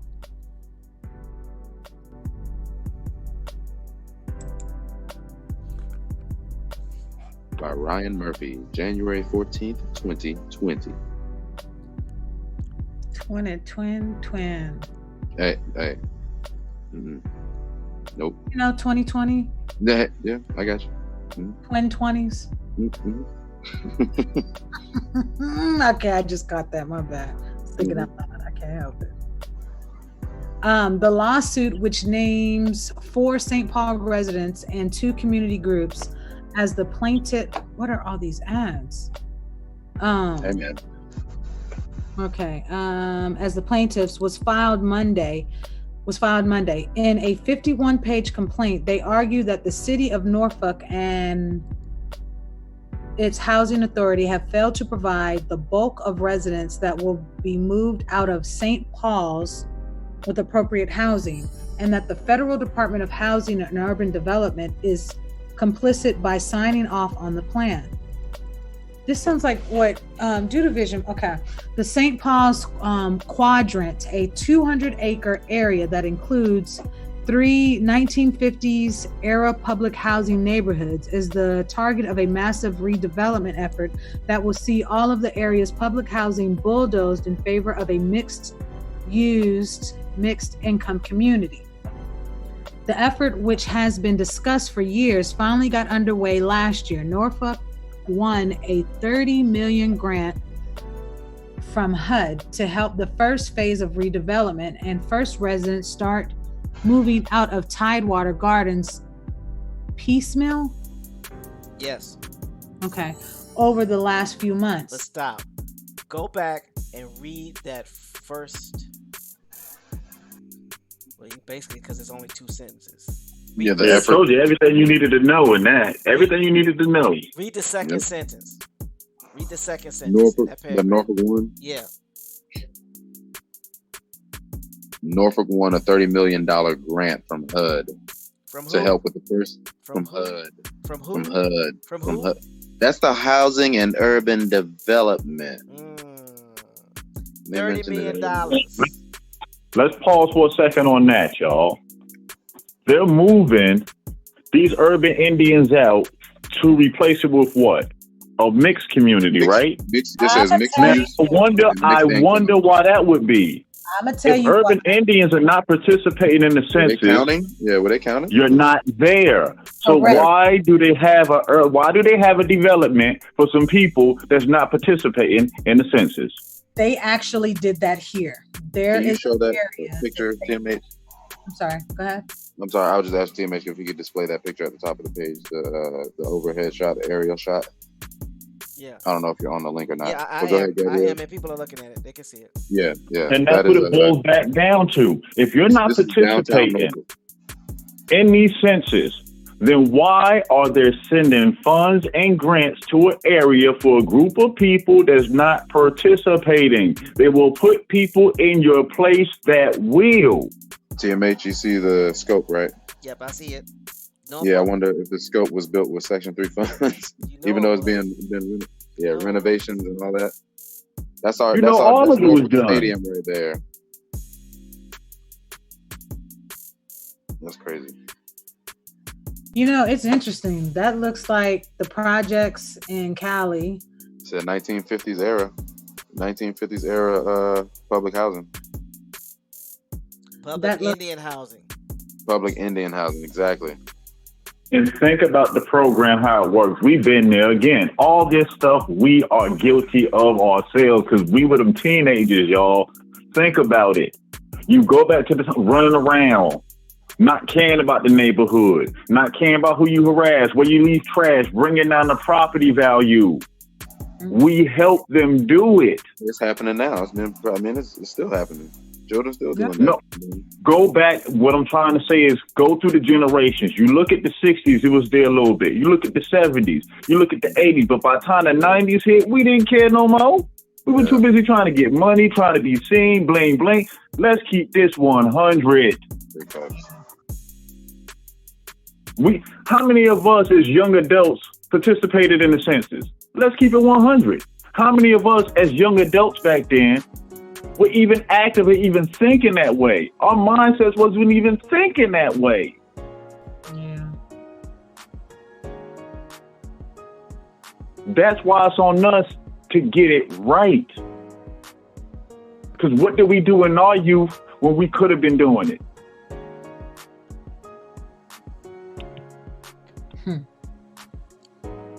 It's about accepting responsibility.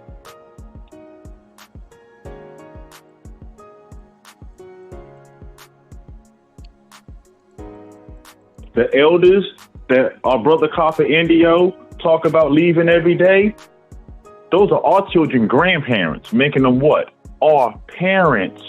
Yeah. So who missing in between this gap again?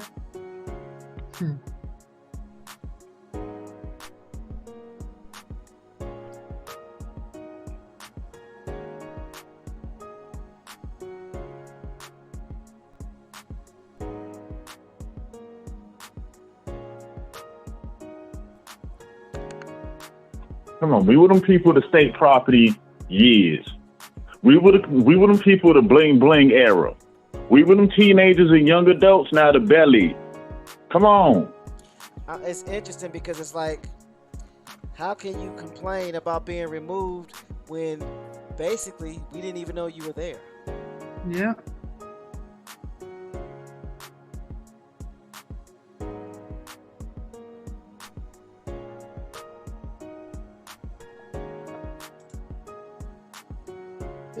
That clip from the Wash is still relevant. The Census Bureau.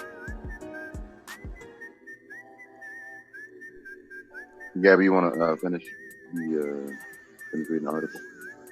Yeah. Can you reread that paragraph with that $30 million in there? Yeah, let me go back up. Okay.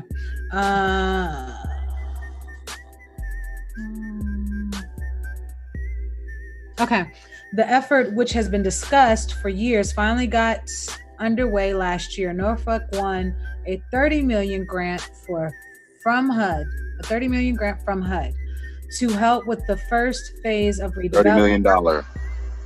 $30 million grant. $30 million grant from HUD to help with the first phase of redevelopment. And the first residents started moving out of Tidewater Gardens piecemeal over the last few months.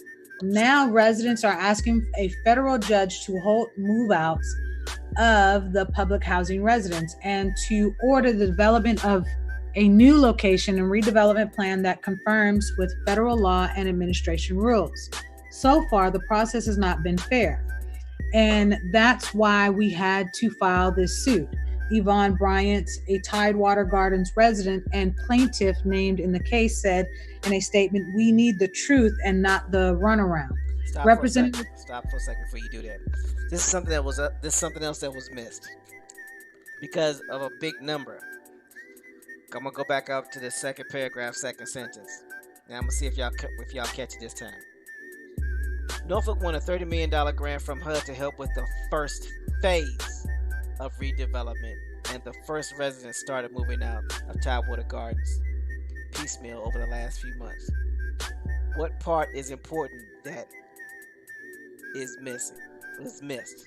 That's only phase one, the initial beginning. Exactly. Yeah, and if y'all click on the link, well, no, we didn't post a link, but there's a link about that $30 million first phase grant. And But what would we call this? There's a word for all of this. We've been talking about this word too, gentrification. Yes, sir. Yes, sir. This is how it happens. When said group no longer participates and you allow people to say that you are no longer here, this is the outcome of it. Yep, they're gonna put a mixed use, mixed income community in place of your housing projects that you grew up in and your mama grew up in and her mama grew up in. No, they don't mean mixed income. Yeah, when they mean mixed, they mean these immigrants that's mixed in with a couple of different people, a little bit of this, a little bit of that community. But see, what out here they still do Section 8 when they replace housing projects. They still do Section 8 in those homes that they build. That's what I'm saying. It has nothing to do with the money. All they're doing is these immigrants that's coming in the country. That's all. That's what they put in there. Yeah. See, the thing is, we got to remember it has nothing to do with no made up race or no made up color. This is all about money, putting bodies in place.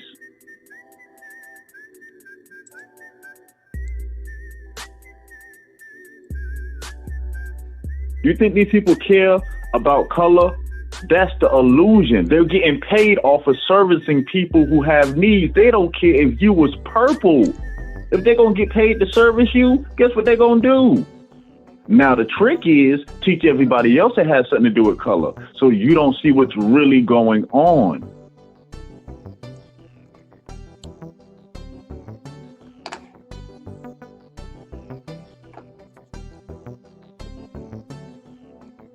Think about it. Some of these people have lifelong positions, job security.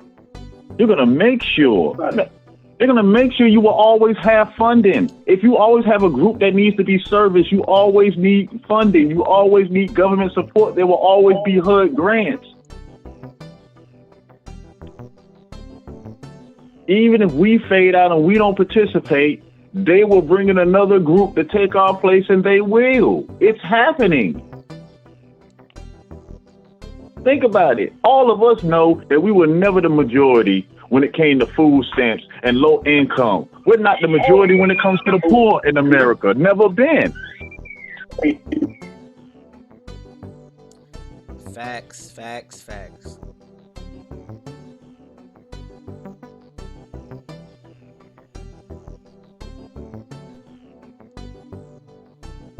They had a responsibility for what was done.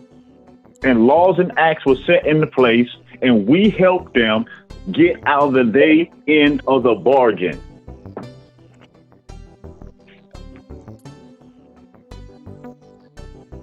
How dude said it, we let them off the hook. Yep. Whether it was intentional or intentional, it still happened. Again, it couldn't have been done without the help of us. People telling us we don't need to do the census. Family members telling us we don't need to do the census. I don't know about y'all, but I've never heard now one what they call white person tell me I not to fill out the census. I've only heard that from people that look like me.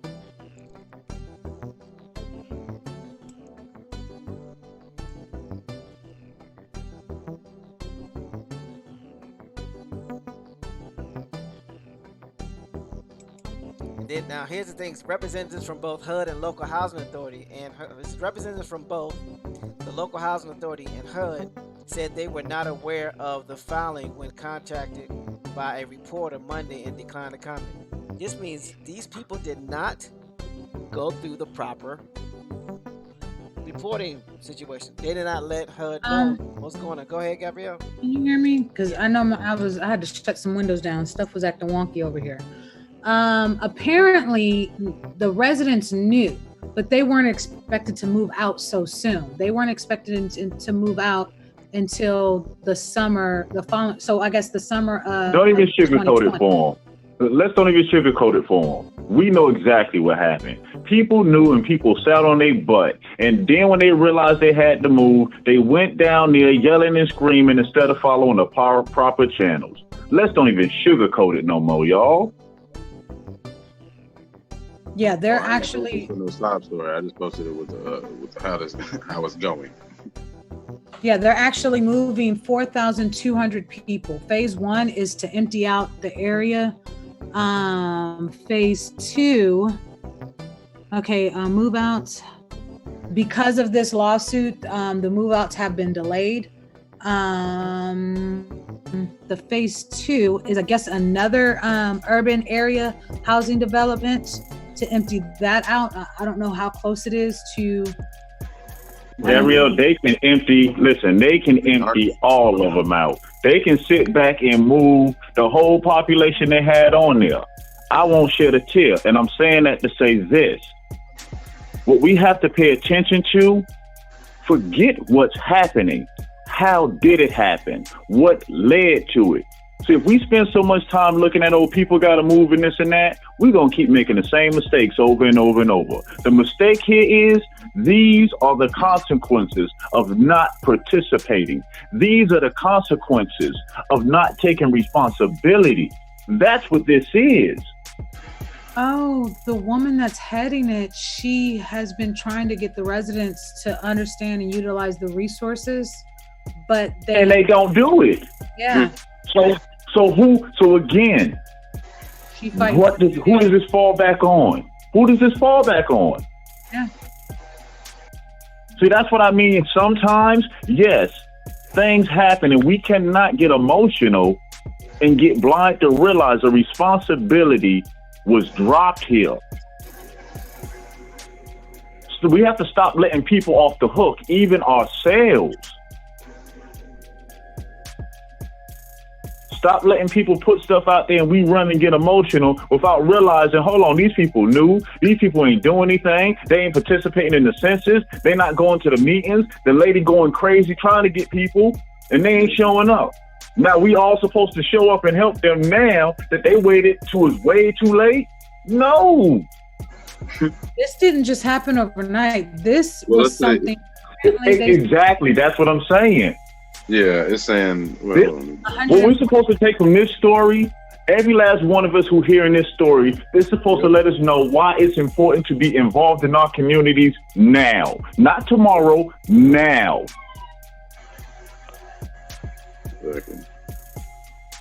Let's see. It's saying a contingent of residents. Gabrielle, where are you reading from? Did you click a link within the link? Within the link? Yeah. I know you did. Okay, a contingent of residents have criticized the city and housing authority over the plan for well over a year, especially the city's decision not to replace the roughly 1,700 apartment units that it will take down. Wait, how many did it say? 1,700.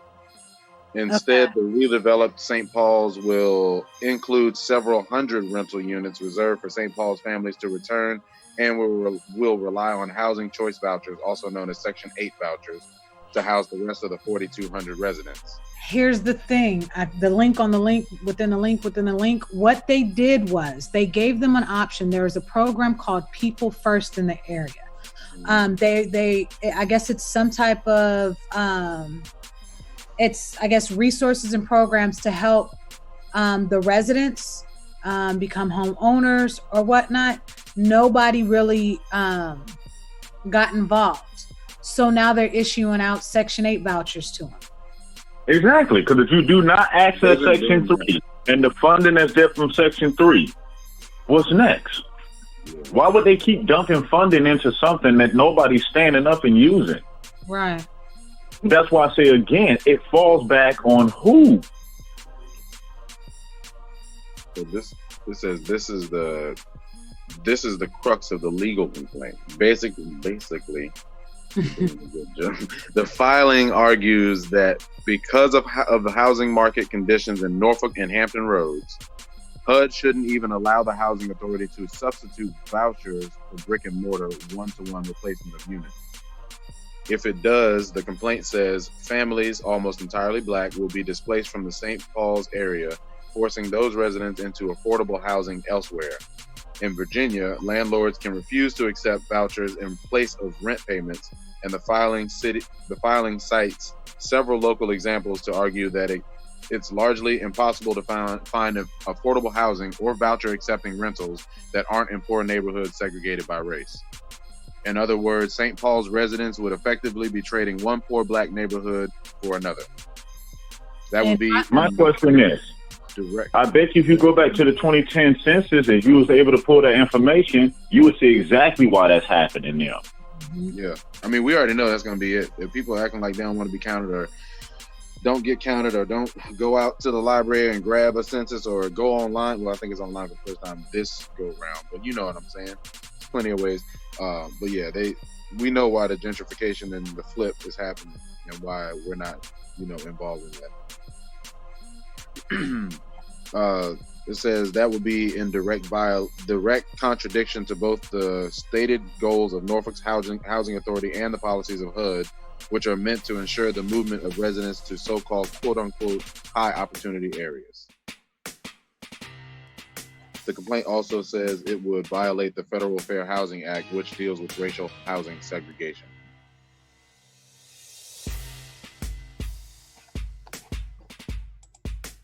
Yeah. Let's see. Sarah Black, the deputy director at Legal Aid, helped draft the lawsuit with help from the National Nonprofit Lawyers Committee for Civil Rights under Law and International Law firm Hogan Lovells, one of the largest in the world. Vouchers just don't work, Black said. In Virginia, there's no protection. Landlords can absolutely discriminate based on being Section 8. The result, she said, will be that residents of St. Paul's will be, quote, shunted into other poor neighborhoods that are largely rented up. Vouchers aren't going to Ghent, unquote. Ghent is a nice area, I would say. The filing point, yeah, they're not moving again. They're next door to Ghent, but they're not moving again with those vouchers. The filing points to historical examples of racial segregation in the city carried out by the Norfolk Housing Authority, including the displacement of poor black people to redevelop Ghent into a largely white neighborhood. It's actually a lot. I think it's the city Jewish neighborhood. I believe. The filing goes on to say the ripple effect of the proposed St. Paul's plan will have detrimental impacts on residents far outside of St. Paul's, arguing the redevelopment would amount to a loss of hundreds of affordable housing units in a city with a shortage of affordable housing and one of the highest eviction rates in the nation. Holy crap. The lawsuit says the plan as it stands would force many out of the city altogether. City officials have conceded before that some residents would likely need to find homes outside of Norfolk. End of the article.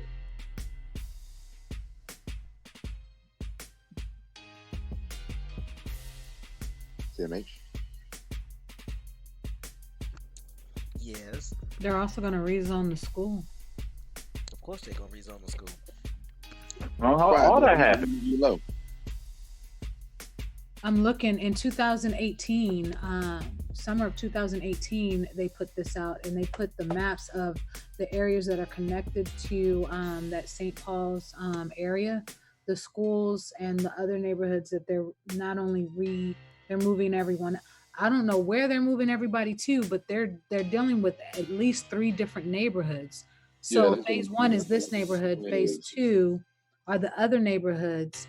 And That's what the complaint is, that they're supposed to be moved to higher opportunity areas only, and they're pretty much only going to be able to move into areas that are just like the neighborhood that they just left. But they're still going to have to move out of there because those neighborhoods are part of these phases. Well, no, that's why they're saying that they're just going to have to move out of Norfolk altogether. Oh, got you. Okay, Yeah. I missed that. I apologize. No, it was at the very end. That was the last thing I said. But yeah, yeah. Regardless, census is important. Clearly, you wouldn't have these issues if you were participating in the census. They actually did that in this area, and they make it to where they have a quota where the area that they took from people who own the properties, they bulldozed their houses and everything. They rebuilt these houses in this area downtown, and they do it to where like you'll have a quote unquote white person here, quote unquote Spanish person. They're literally creating a mixed neighborhood, if that makes sense. Why wouldn't they?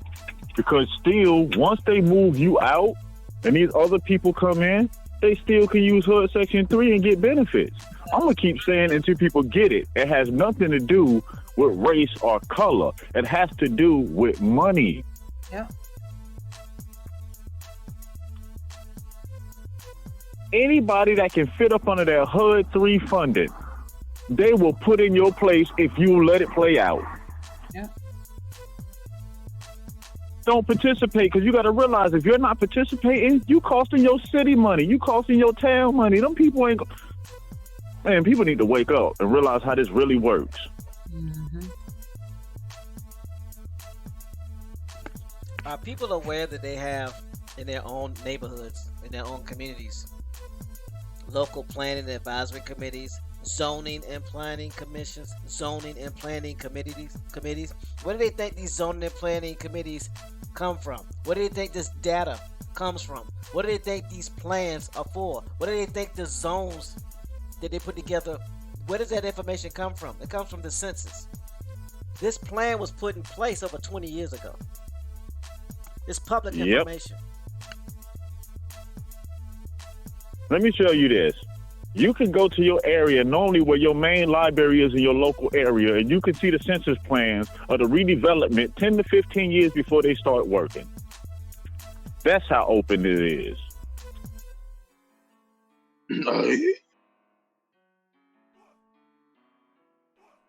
They just don't make plans for rezoning up overnight. No. What you think be going down in them 12 o'clock city meetings? Them 10 o'clock conferences down at City Hall. These are the things that they be discussing. These are the things that we have to start being a part of. Even if it means we have one person of our neighborhood that represents that neighborhood in that meeting, so be it. But the only way that we're going to get ahead of these situations is by participation. How can you win the game if you ain't playing?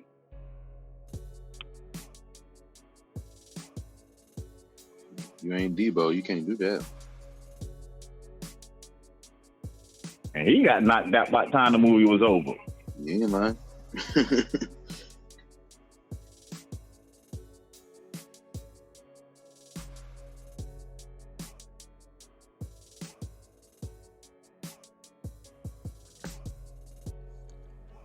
Sounds self-explanatory to me. I'm just saying.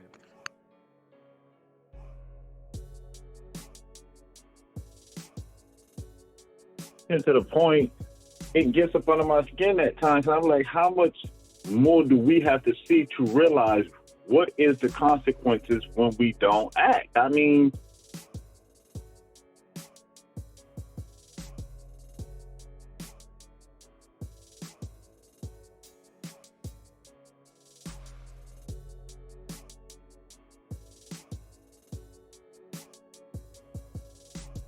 think about it. How many USDA grants we've seen for clean water come across our emails for Flint, Michigan, but they still got a water problem? Come on, son. Plenty. So now you ask yourself, why do they still have a water problem? That's because, and this is not a knock at nobody who's there, But this is because the people that are there, that can't affect change, they're not applying themselves. They're not accessing it. And you see at least 2 of them come across a day.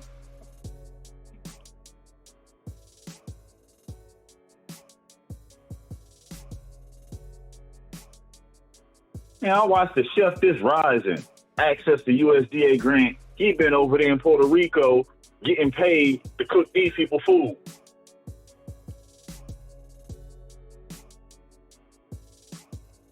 None of y'all got a passion for cooking?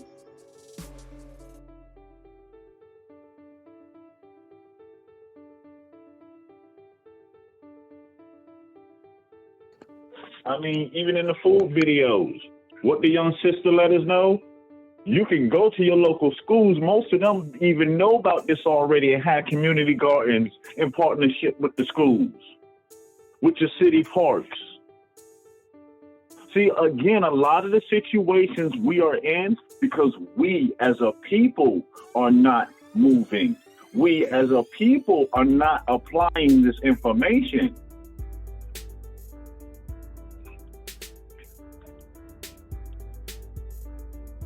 Some of us still in line with tickets trying to get into the 90s, not realizing that been gone.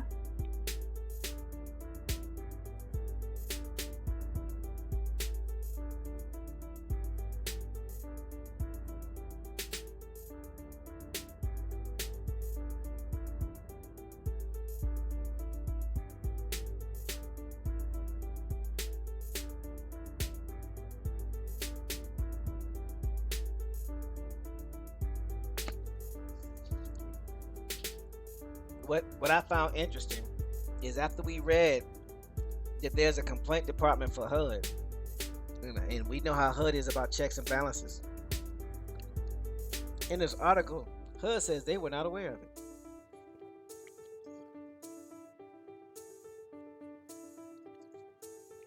The housing authority said they were not aware of the filing of the complaint.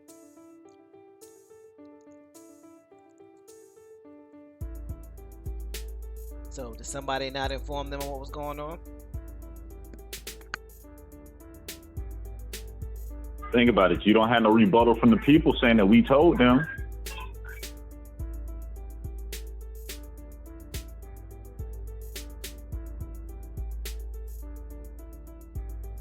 You know, that would have been one of the first things. They representation. Oh yeah, we had evidence and proof that we done documented. We done let them know over. You don't hear none of that.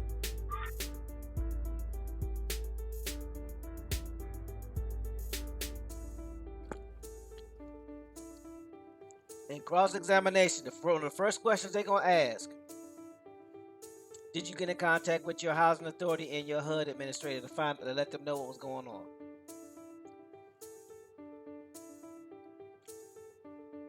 And if the answer is anything other than yes, no further questions, Your Honor.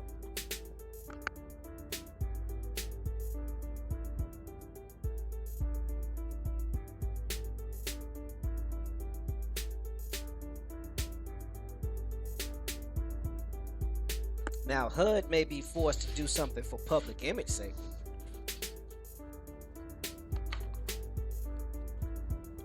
Because they already got the situation going on over there with waste, fraud, and abuse. Mm-hmm. So if anything happens, it'll be because of waste, fraud, and abuse, and not because of this lawsuit. And if you think about it, it just made me think of this. Maybe that's the reason why the lawsuit is happening, because they know about the waste, fraud, and abuse. Yep.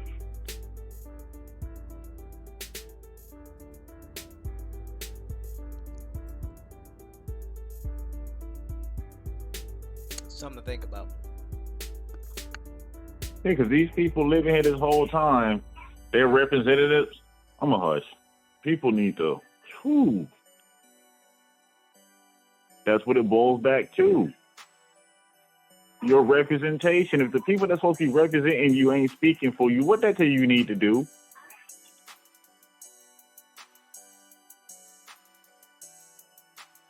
Get a new rep. when a professional ball player doesn't get the money that they think they deserve, do they keep the agent that they have, or do they get a new agent? I'm just saying. Bring a new one in so quick.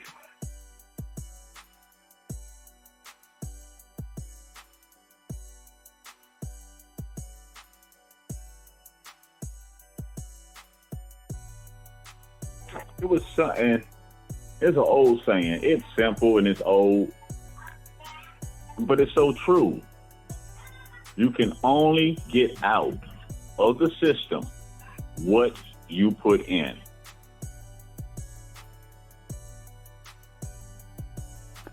And that's mostly time and attention. If you don't put any time or attention in, you don't get any time or attention out. And I'm looking on some of these websites. They have planning and zoning They have the planning and zoning commission meetings meet mostly once a month.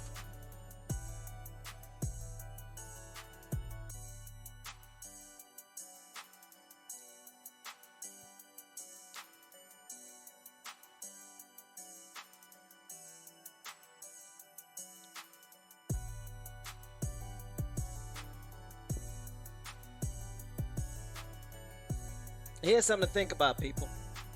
When you do put your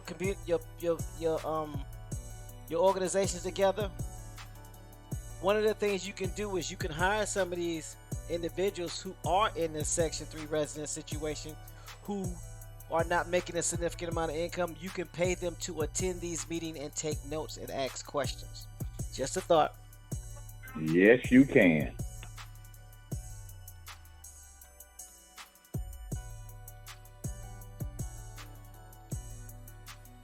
Last I remember, all organizations basically have representatives that they can send out to represent them places, whether it's media, radio, physical appearances. Can't be every place at the same time. Nope. They got multiple reps for this.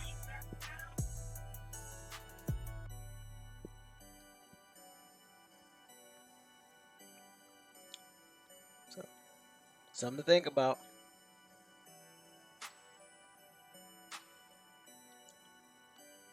I don't know, man. Like you said, no excuse. Unless you don't. Yeah, I just look at. Oh, go ahead. I'm sorry. No, you good. Go ahead.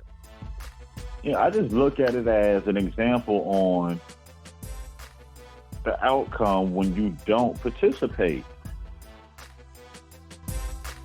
I mean, there's no better picture to paint it. That if you're in a said community, but you're not identifying that you're in said community, then when the program switches to service people that are acknowledging that they there, how can you be mad?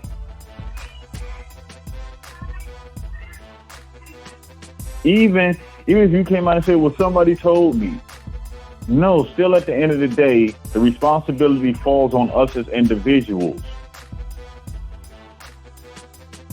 to know what's going on, to know the ins and outs of our communities. And if, like you said, if we're not going to take the time out and pay attention to detail, then what are we complaining about? I mean, if the house on fire, it's too late. Don't it make sense to take action before the fire? To present it, so to put things in position so it never gets to that point?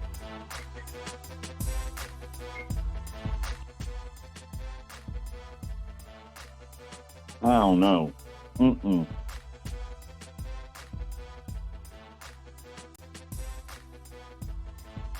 It's very interesting to me. But when it's all said and done, it's all about blaming someone else, and there's really no need for us to blame anybody once we know. Because here's the thing I do know, and this is the one thing that burns me up and bothers me to no end. I did not become a part of this sector of the conscious community when it comes to American Indians, urban Indians, Aboriginals, or what have you until April of 2018. There were people in this community that knew about these programs 5 to 10 years before I even got here. I'm going to repeat that. There were people in this community that knew about these programs 5 to 10 years before I got here. We know that James has been telling people about this since he got to YouTube and since he's got to since he was on Blog Talk Radio. He had no help. So the information was out there, but no one was guiding or directing us to that information. So here's the question. Whose fault is it really? Is it the government's fault? Is it the city's fault? Is it the state's fault? Is it the county's fault? Is it the councilman or councilwoman's fault? Is it the Germans' fault? Is it the Russians' fault? Is it the Asians' fault? Is it the mestizos' fault?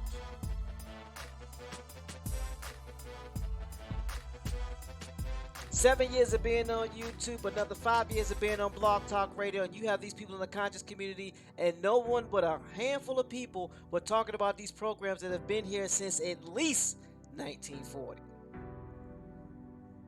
On average, you're talking about 5 to 6 hours per day presenting information. So I'm gonna calculate something because I want this to really hit home.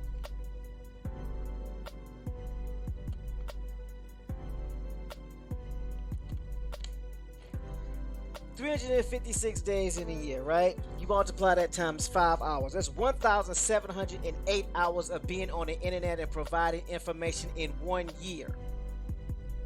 1,780 hours of information per year. That's just that's on one platform, right? Multiply that times at least 3 platforms. Now you're talking about 5,340 hours a year of scholars. Yeah, 356. I'm sorry, I'm just a little dyslexic. Yeah, because I said it right. I calculated right. I just said it wrong. So you talking about over 8,000. You talking about over 7,000 hours a year of information times 5 platforms. Multiply that times 5 years. 44,500 hours. 44,500 hours, and there's only a handful of people in 5 years talking about HUD Section 3. Can you tell me whose fault this is? I'll wait.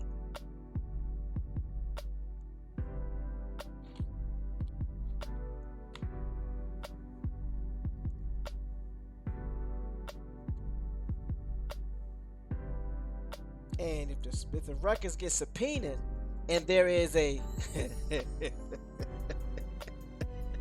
there is a lawsuit against the government. If there's a lawsuit against the government, this is what I'm going to tell you how they're going to lose. There's a lawsuit against the government for disenfranchisement, not providing reparations, such and such and so and so. You know there's going to be a discovery, right? They're going to access every YouTube back chat. They're going to access every YouTube channel. They're going to access every YouTube call, Google Hangouts call, Google search, Google Matrix.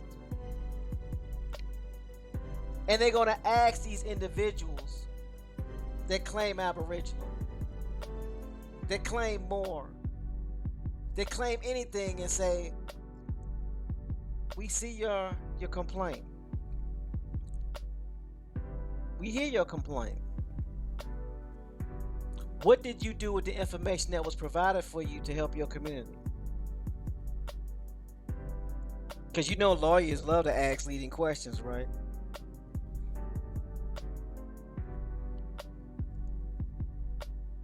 You get cross-examined and they go, well, we see you spent over 10 hours a day providing information for your people to look at, but you never once pointed them to resources that they can access.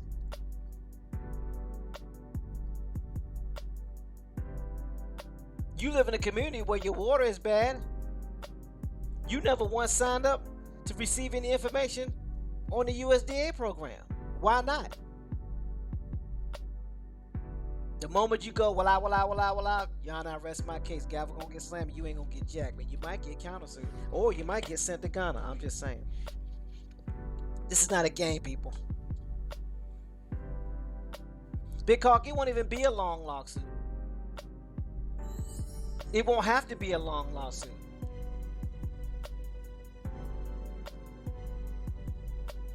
Because last I remember, HUD, USDA, all these programs, it's public info, and it costs you nothing to access it.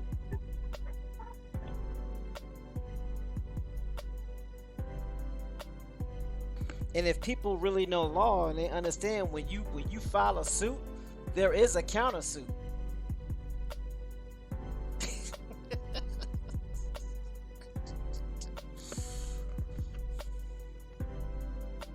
I'm just saying. There is a discovery done on both sides. You just can't bring a lawsuit and think that you're just going to be able to present your evidence. All evidence is presented. So for those people telling their people that they're going to file a lawsuit, the question you need to ask them, are you willing to have your background dug into? Because all that's coming up. You better be prepared for the counterclaim. That's what kills a lot of lawsuits, the counterclaim.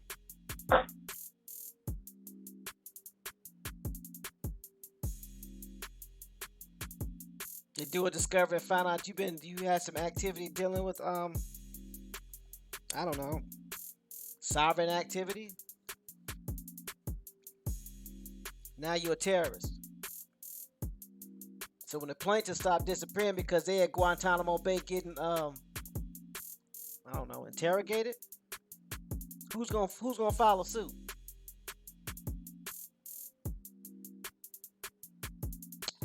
Tell these people that know so much about law, ask them, do they know what a discovery is? I'm just saying. Over 44,000 hours of information and content being provided. And very few of these individuals who claim to be leaders in this community, who claim to be aboriginals in the community, who claim to be leaders of a nation movement, have said anything about HUD Section 3, USDA, or anything. We told you, we just found out about this. And as soon as we found out, you found out. The more important question is, why are those people that have been in this community for so long haven't said anything to anybody? And you might find out they belong to organizations that are taking advantage of these programs. You can look it up now. You have the tools, look it up now.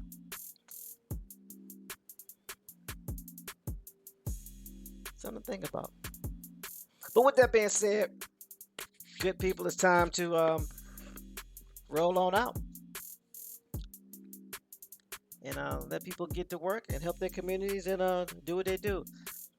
Gabrielle, what you got for the good people today before we head out?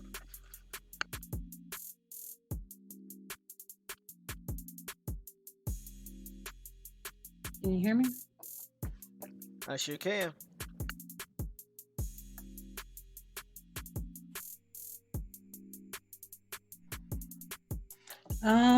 Okay, so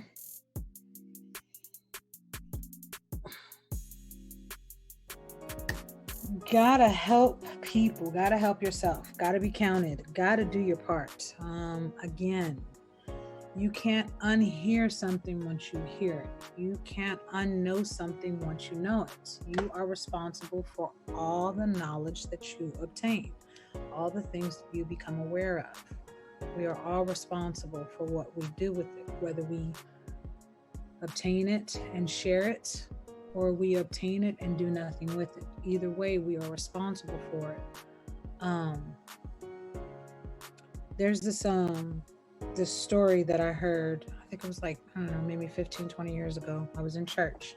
Pastor was preaching, and he said that there was this lady, nice lady, and she kept saying, you know, how she wanted to do and how she wanted to help people and do for people, but she never had enough time. And she was going to work towards doing that. And she steady worked her job all her life. And as she got older, she gained weight. And then, you know, her skin got wrinkled, and then her teeth fell out. She started losing her teeth, and, you know, her body started getting weak. And then one day she passed away. And the pastor said that when God and the angels came to her, she said, wait, I wasn't ready. I didn't have enough time. You didn't warn me. You didn't give me enough time. And then God and the angels said to her, remember when you started to gain weight? And she said, yeah. He said, well, I warned you then. He said, remember when you started to get wrinkles and your beauty started to go away? She said, yeah. He said, I warned you then. He said, remember when you started losing your teeth? She said, yeah. She said, well, I warned you then.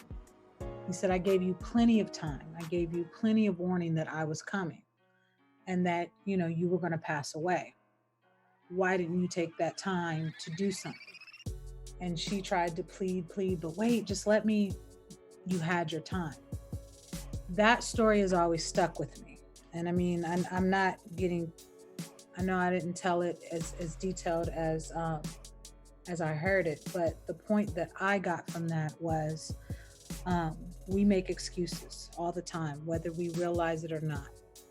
Some of us make more excuses than others, but it doesn't change the fact that we are given opportunities every day to make a difference, to make change. And we have the time to do it. We have the means, we have the resources, we have the ability to do it. And if we don't, then we still have the means and resources and abilities to go to others who do, to show us and teach us so that we can know.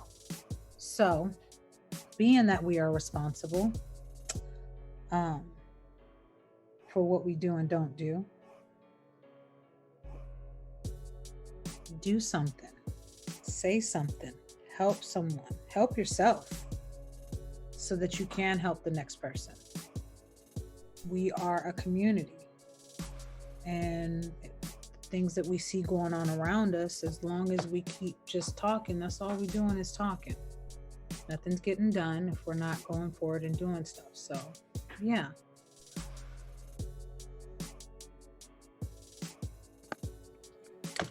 With that being said, appreciate you, Double Cousin, for sharing some wise words to share. Yep. Shout out to Double Cousin. But yeah, do your part. Still, definitely keep doing your genealogy. Don't let nobody tell you who you are. Know who you are. Make a choice to make a difference, even if it's small. Small things lead up to big things. So, with that being said, no one has ever become poor by giving. No one is useless in this world who lightens the burden of another.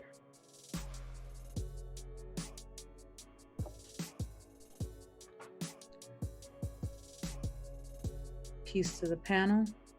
Peace to the chat. Peace to the silent majority. Hope the silent majority becomes a loud majority. But yeah.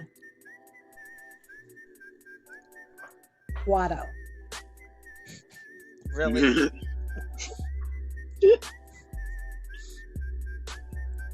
Go ahead, no sell out. What you got? Well, you know I ain't got nothing. That's what we Man, doing. That's what we doing. peace to the channel. I said peace to the channel. Peace to the panel. Peace to the chat.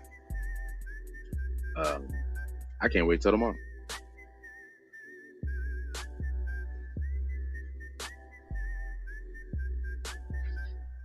That's it. No, peace, y'all. Ah. Oh, I got one last one. I forgot about this one, double Go ahead. cousin. I knew it. The best antidote I know for worry is work. The best cure for weariness is the challenge of helping someone who is even more tired. One of the great ironies of life is this: he or she who serves almost always benefits more than he or she who is served.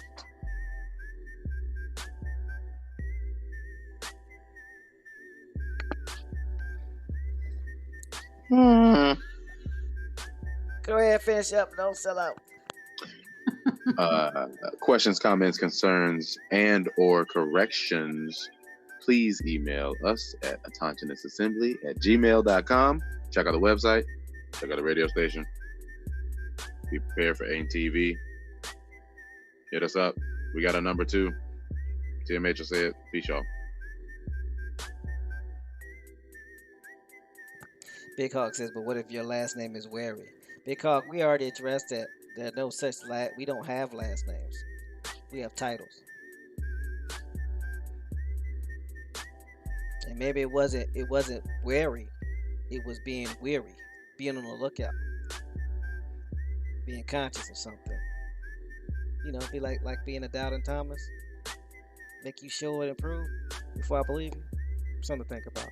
Vowels are interchangeable in Ladino, aka Paleo Hebrew. Shout out to LJ Free. Shout out to James.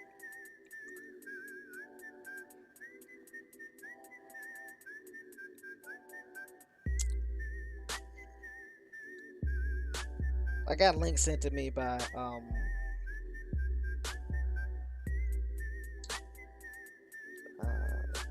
just forgot that quick.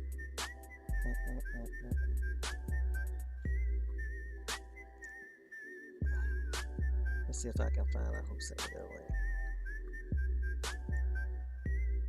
Because he's not in the chat right now. So I want to give credit where credit is due.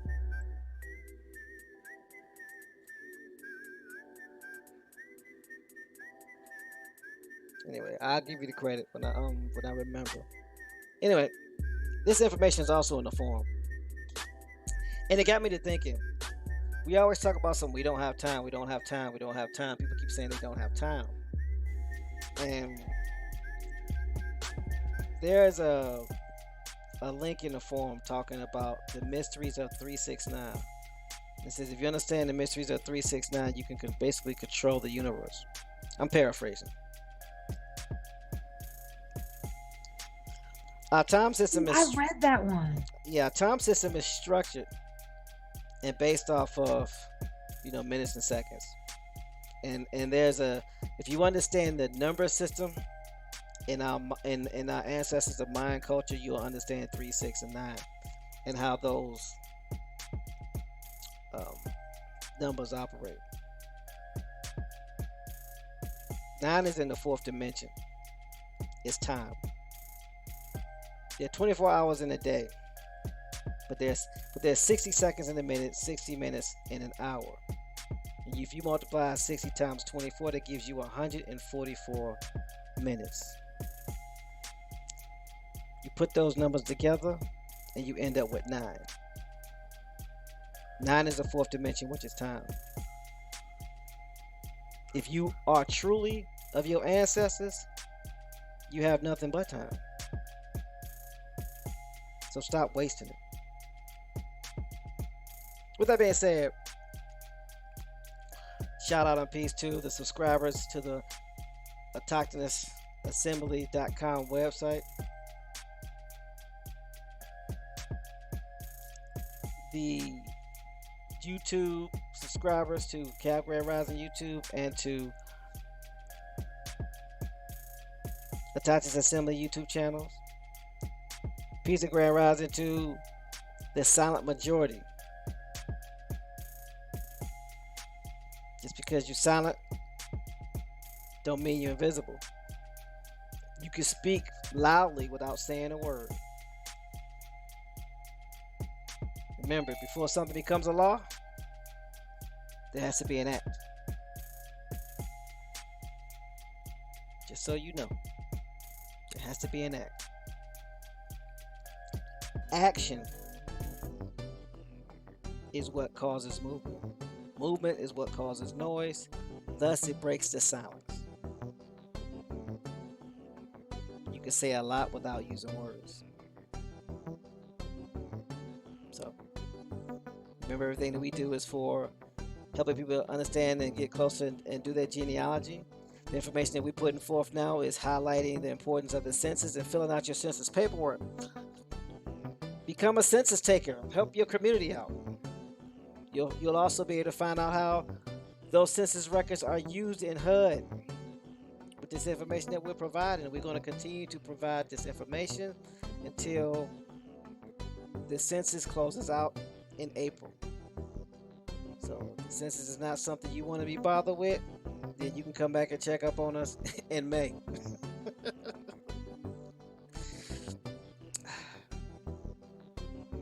I'm still waiting on that apology from Crew Cut.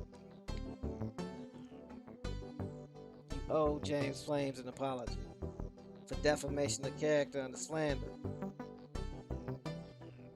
And you still haven't answered the question that I have for you.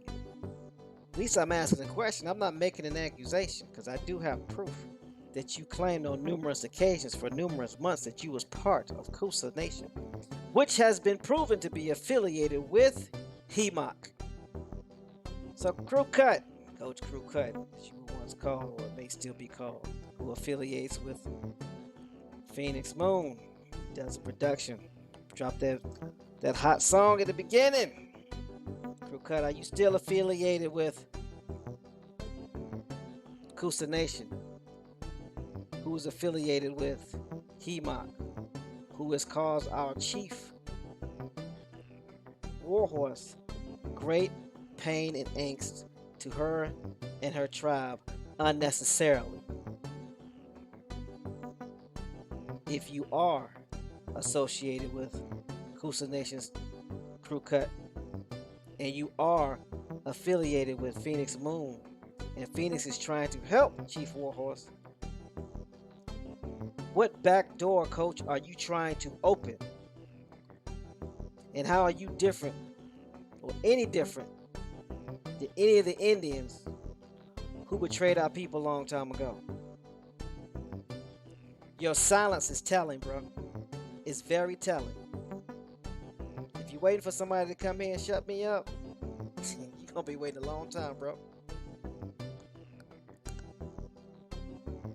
The truth will be discovered before I'm quiet. That much I promise you. So if I were you, I would let the truth out. So Coach Crew Cut, I'm asking you. I'm not telling you, because I don't know whether or not you're still affiliated with Coosa. You was affiliated with Coosa when you quit the Cab Grand Rising show. When you left Autochthonous Assembly, you were affiliated with Coosa. I don't know if you're affiliated with Coosa now. I just want to know if you are affiliated with them still. You could have left them. I don't know. I haven't talked to you about it. If you're going to throw your stones and hide your hands, then, you got no problem. So whenever you have the opportunity out your busy schedule, because you wake up early in the rising, you can let us know if you're still affiliated with Coosa, who's affiliated with HEMOC, who's causing Chief Warhorse great angst and causing her tribe lots of problems unnecessarily for doing illegal activity that the FBI is watching. Because if they're watching HEMOC, they're watching Coosa. If they're watching Coosa, they're watching you. Something to think about, bro. Copper Indio, what you got to say to the people before we head out, bro? Well, I took note of your mention of silence. And I think that that's a very important word, especially for today, for what we're talking about in terms of the census and Section 3 of HUD, Housing and Urban Development. The silence is what a lot of people have been suggesting that we be when it comes to making our population and classification of our population known, not just to the federal government, but to essentially any level of government, because that money gets disseminated. The allocations, provisions for housing and urban development are cascaded through the state and local governments. This is how it makes its way to the people. So just because somebody comes to you and telling you about the federal government and all the problems with it, and sure, there are definitely problems with the federal government, but when they come to you and they give you these messages about being silent when it comes to the dealings of the federal government, this is the reason why we make up the statistics that they say that we make up of the prison population.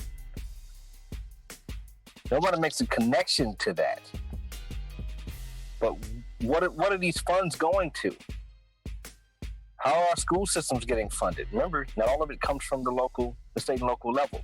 Some of those programs that our kids that are in public school, our children that are in public school are taking in, as far as these programs, some of that money is coming from the federal level, and it's being dictated by the same thing we're talking about, among other things. So this is the place where they're determining whether your child is going to have a life of being in and out of prison, like a hotel, right? We got to start making the connection to these things. Because once you begin making these connections, you begin seeing that your silence, in a lot of ways, turns into consent. Isn't that how everybody claims the colonizer came here and made this land his land and not ours? Consent through silence. So if the government goes and says, we need to know how many people are around here so that we can allocate the funding for these people. They're even taking the pain to make sure that your entry in this process is as anonymous as possible. You're talking to the same government that wants to know everything about you, that uses corporations to get everything about you. How many of you have Instagram and Facebook passwords that anybody can guess, that are your birthday, that are your last name, that are your girlfriend's name, or boyfriend's name, or whatever? But you're worried about the government knowing who you are on the census. You're taking these Snapchat filters, these selfies with these filters that are identifying and measuring out the aspects of your face. Putting them in a huge database, right? A huge database that the NSA has full access to, provided by Amazon. Don't you guys do business with them? Don't y'all go and order stuff on Prime? But you're worried about the census. You're worried about the government knowing that you're an Indian. You're worried about that. But you give them everything else about yourself. We got to wake up and stop being silent when it's important. I'm quiet on this show. I don't say a whole lot, but I try to make sure that when I do speak, it means something. I appreciate that Brother James took note of that early on. Because that makes when you do speak, that makes it significant. That makes it impactful.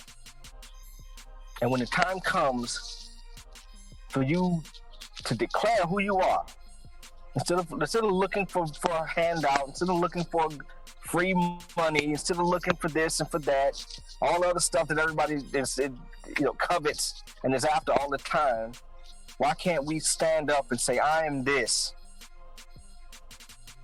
Because the government right now thinks that you're only about 12 to 13% of the population, which is not true.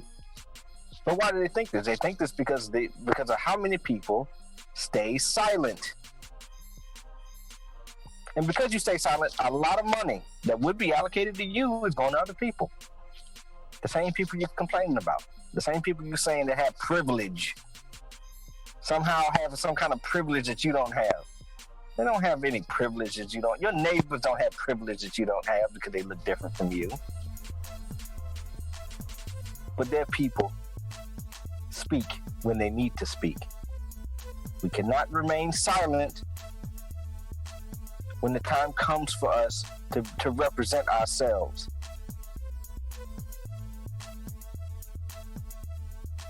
And that can't be overstated. The discussion we have here, the reading of these documents and these questions around the Department of Housing and Urban Development, PIH codes, and all of the things therein. These are important to you, Indian. Urban Indian. That's why they use that term, urban.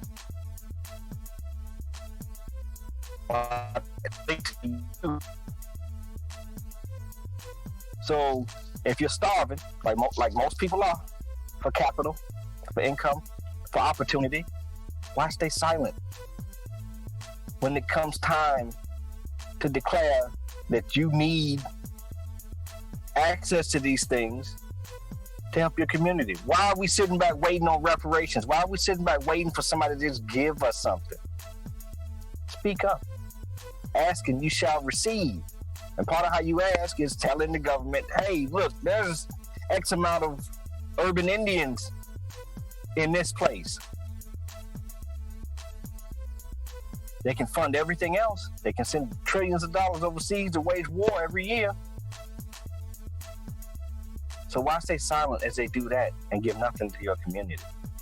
You don't need to pass an act of Congress. You don't need to go and elect some politician who claims they cares about you and doesn't.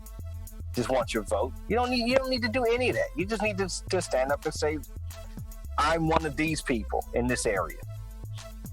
I live here. There's far more sensitive data you're already giving the government. So if you're worried about that, you shouldn't be.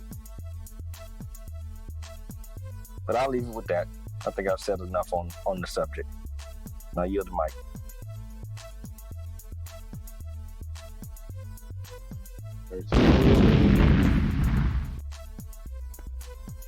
As always, Copper, we definitely appreciate you, brother. And your silence does not go unnoticed. Because your actions definitely speak louder than your words. That I can vouch for. That I will vouch for. That's great. Greatly appreciated. Thank you, brother. So, Indians not numerated. Aboriginals not numerated. Here's the thing I'm gonna say about that, and I'm gonna pass the mic to Bones. You either count yourself in the census, or you'll be counted to be counted out, or you'll be counted to be not counted. And what do I mean by that? You're accounted regardless.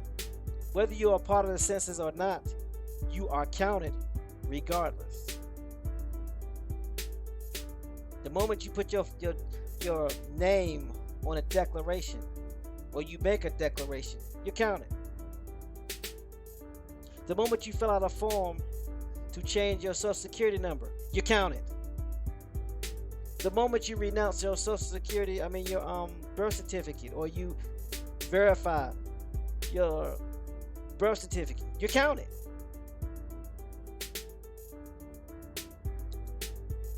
The moment you file a UCC code against somebody or something, you're counted. The moment you start talking about jurisdiction, you're counted. The moment you get pulled over for driving without a license and saying you're traveling, you're counted. Now here's the question. What are you counted for? I'm glad you asked. You, my friends, ladies and gentlemen, boys and girls of all ages, are counted as part of the more than 300,000 terrorist group called Sovereign Citizen. I do not consent. Help, help. Because you are using federal documents, filling them out in triplicate, sending them to every public official. You are counted. You are counted more than people in the census. Excuse me. Say that last part again, please. They're filling out what? Federal documents, sending them to public officials in triplicate. However, they're sending multiple documents to public officials, making declarative statements. You're being counted. The group that you're being counted a part of is a group that will either be incarcerated or relocated. So, do me a favor. Don't add yourself to the census. We don't want no confusion. You talking about me? Not you. Oh. I'm talking about those that said Indians are not to be counted. You know what? Can I say something? Sure, go ahead. You know what? This is how I feel, and this is just me. This is how I feel and how I think. Does not represent a touch of assembly, bones, double cousin, teammates. This is how I feel. I think I took a page out of your book, Tia. You know what? If they wanna fill out forms and send them out, have at it. You wanna follow behind somebody else when somebody is telling you or people are telling you the truth, have at it. It's like one of those things, and I say this because it wasn't even a frustrating conversation. It was just, look, this is non-negotiable. This isn't a debatable. Look, do what you want to do. I ain't did my part. Do what you want to do. You want to follow behind all this stuff? Just remember, you were told the truth. You were warned. You were offered proper help, so to speak, if that makes sense. The opportunity was there to do right, to correct, to count, make a difference, and matter. It was there. So it's like one of those, if you get hemmed up in a situation, just remember, I told you so. That's it. Or should I say, attached in this assembly, told you so.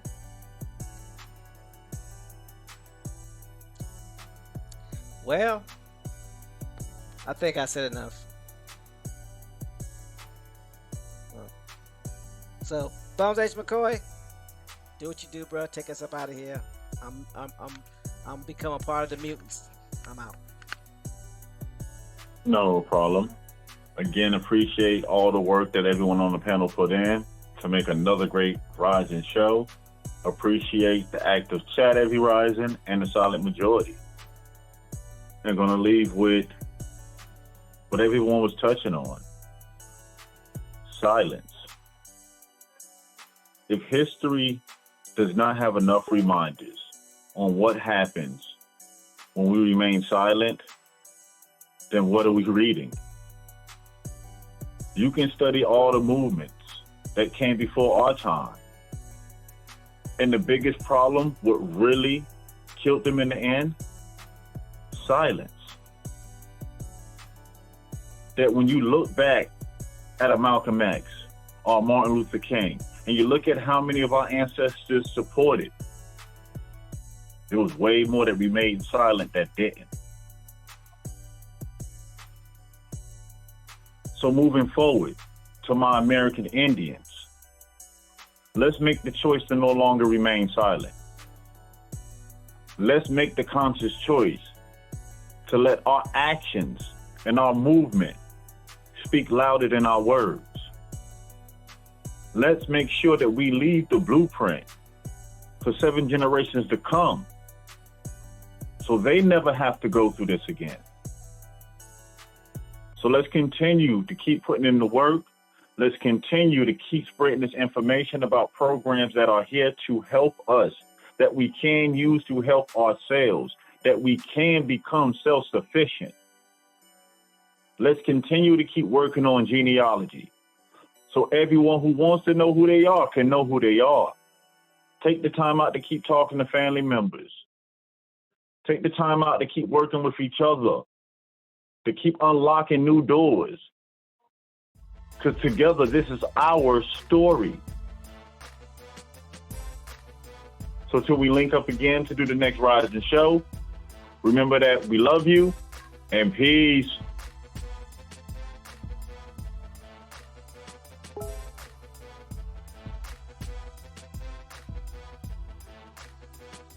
Peace, everybody.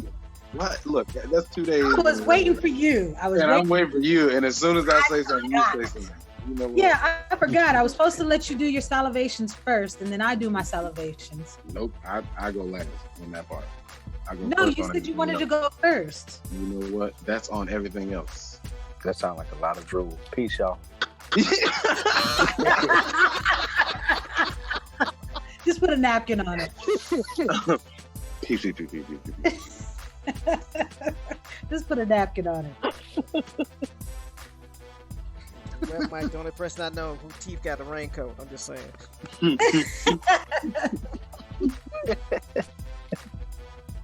Who was making all these mini clothes? That's what I want to know. Microphone and teeth and raincoats.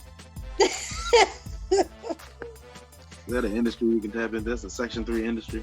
Raincoatseverywhere.com. Tiny clothes. Yep, it's a Section 3 company.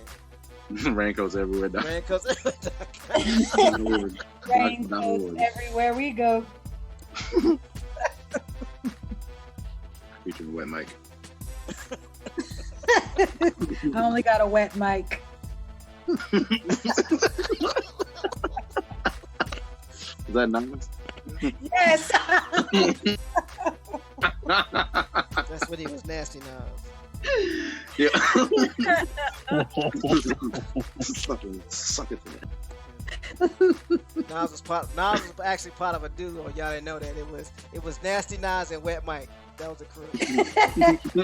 They came out at the same time as Smith and Wesson, and everybody else. Queensbridge.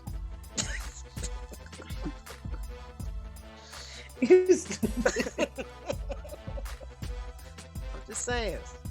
You feel me? Slow it down. All right, on that note, we out, y'all.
Warning, warning, warning.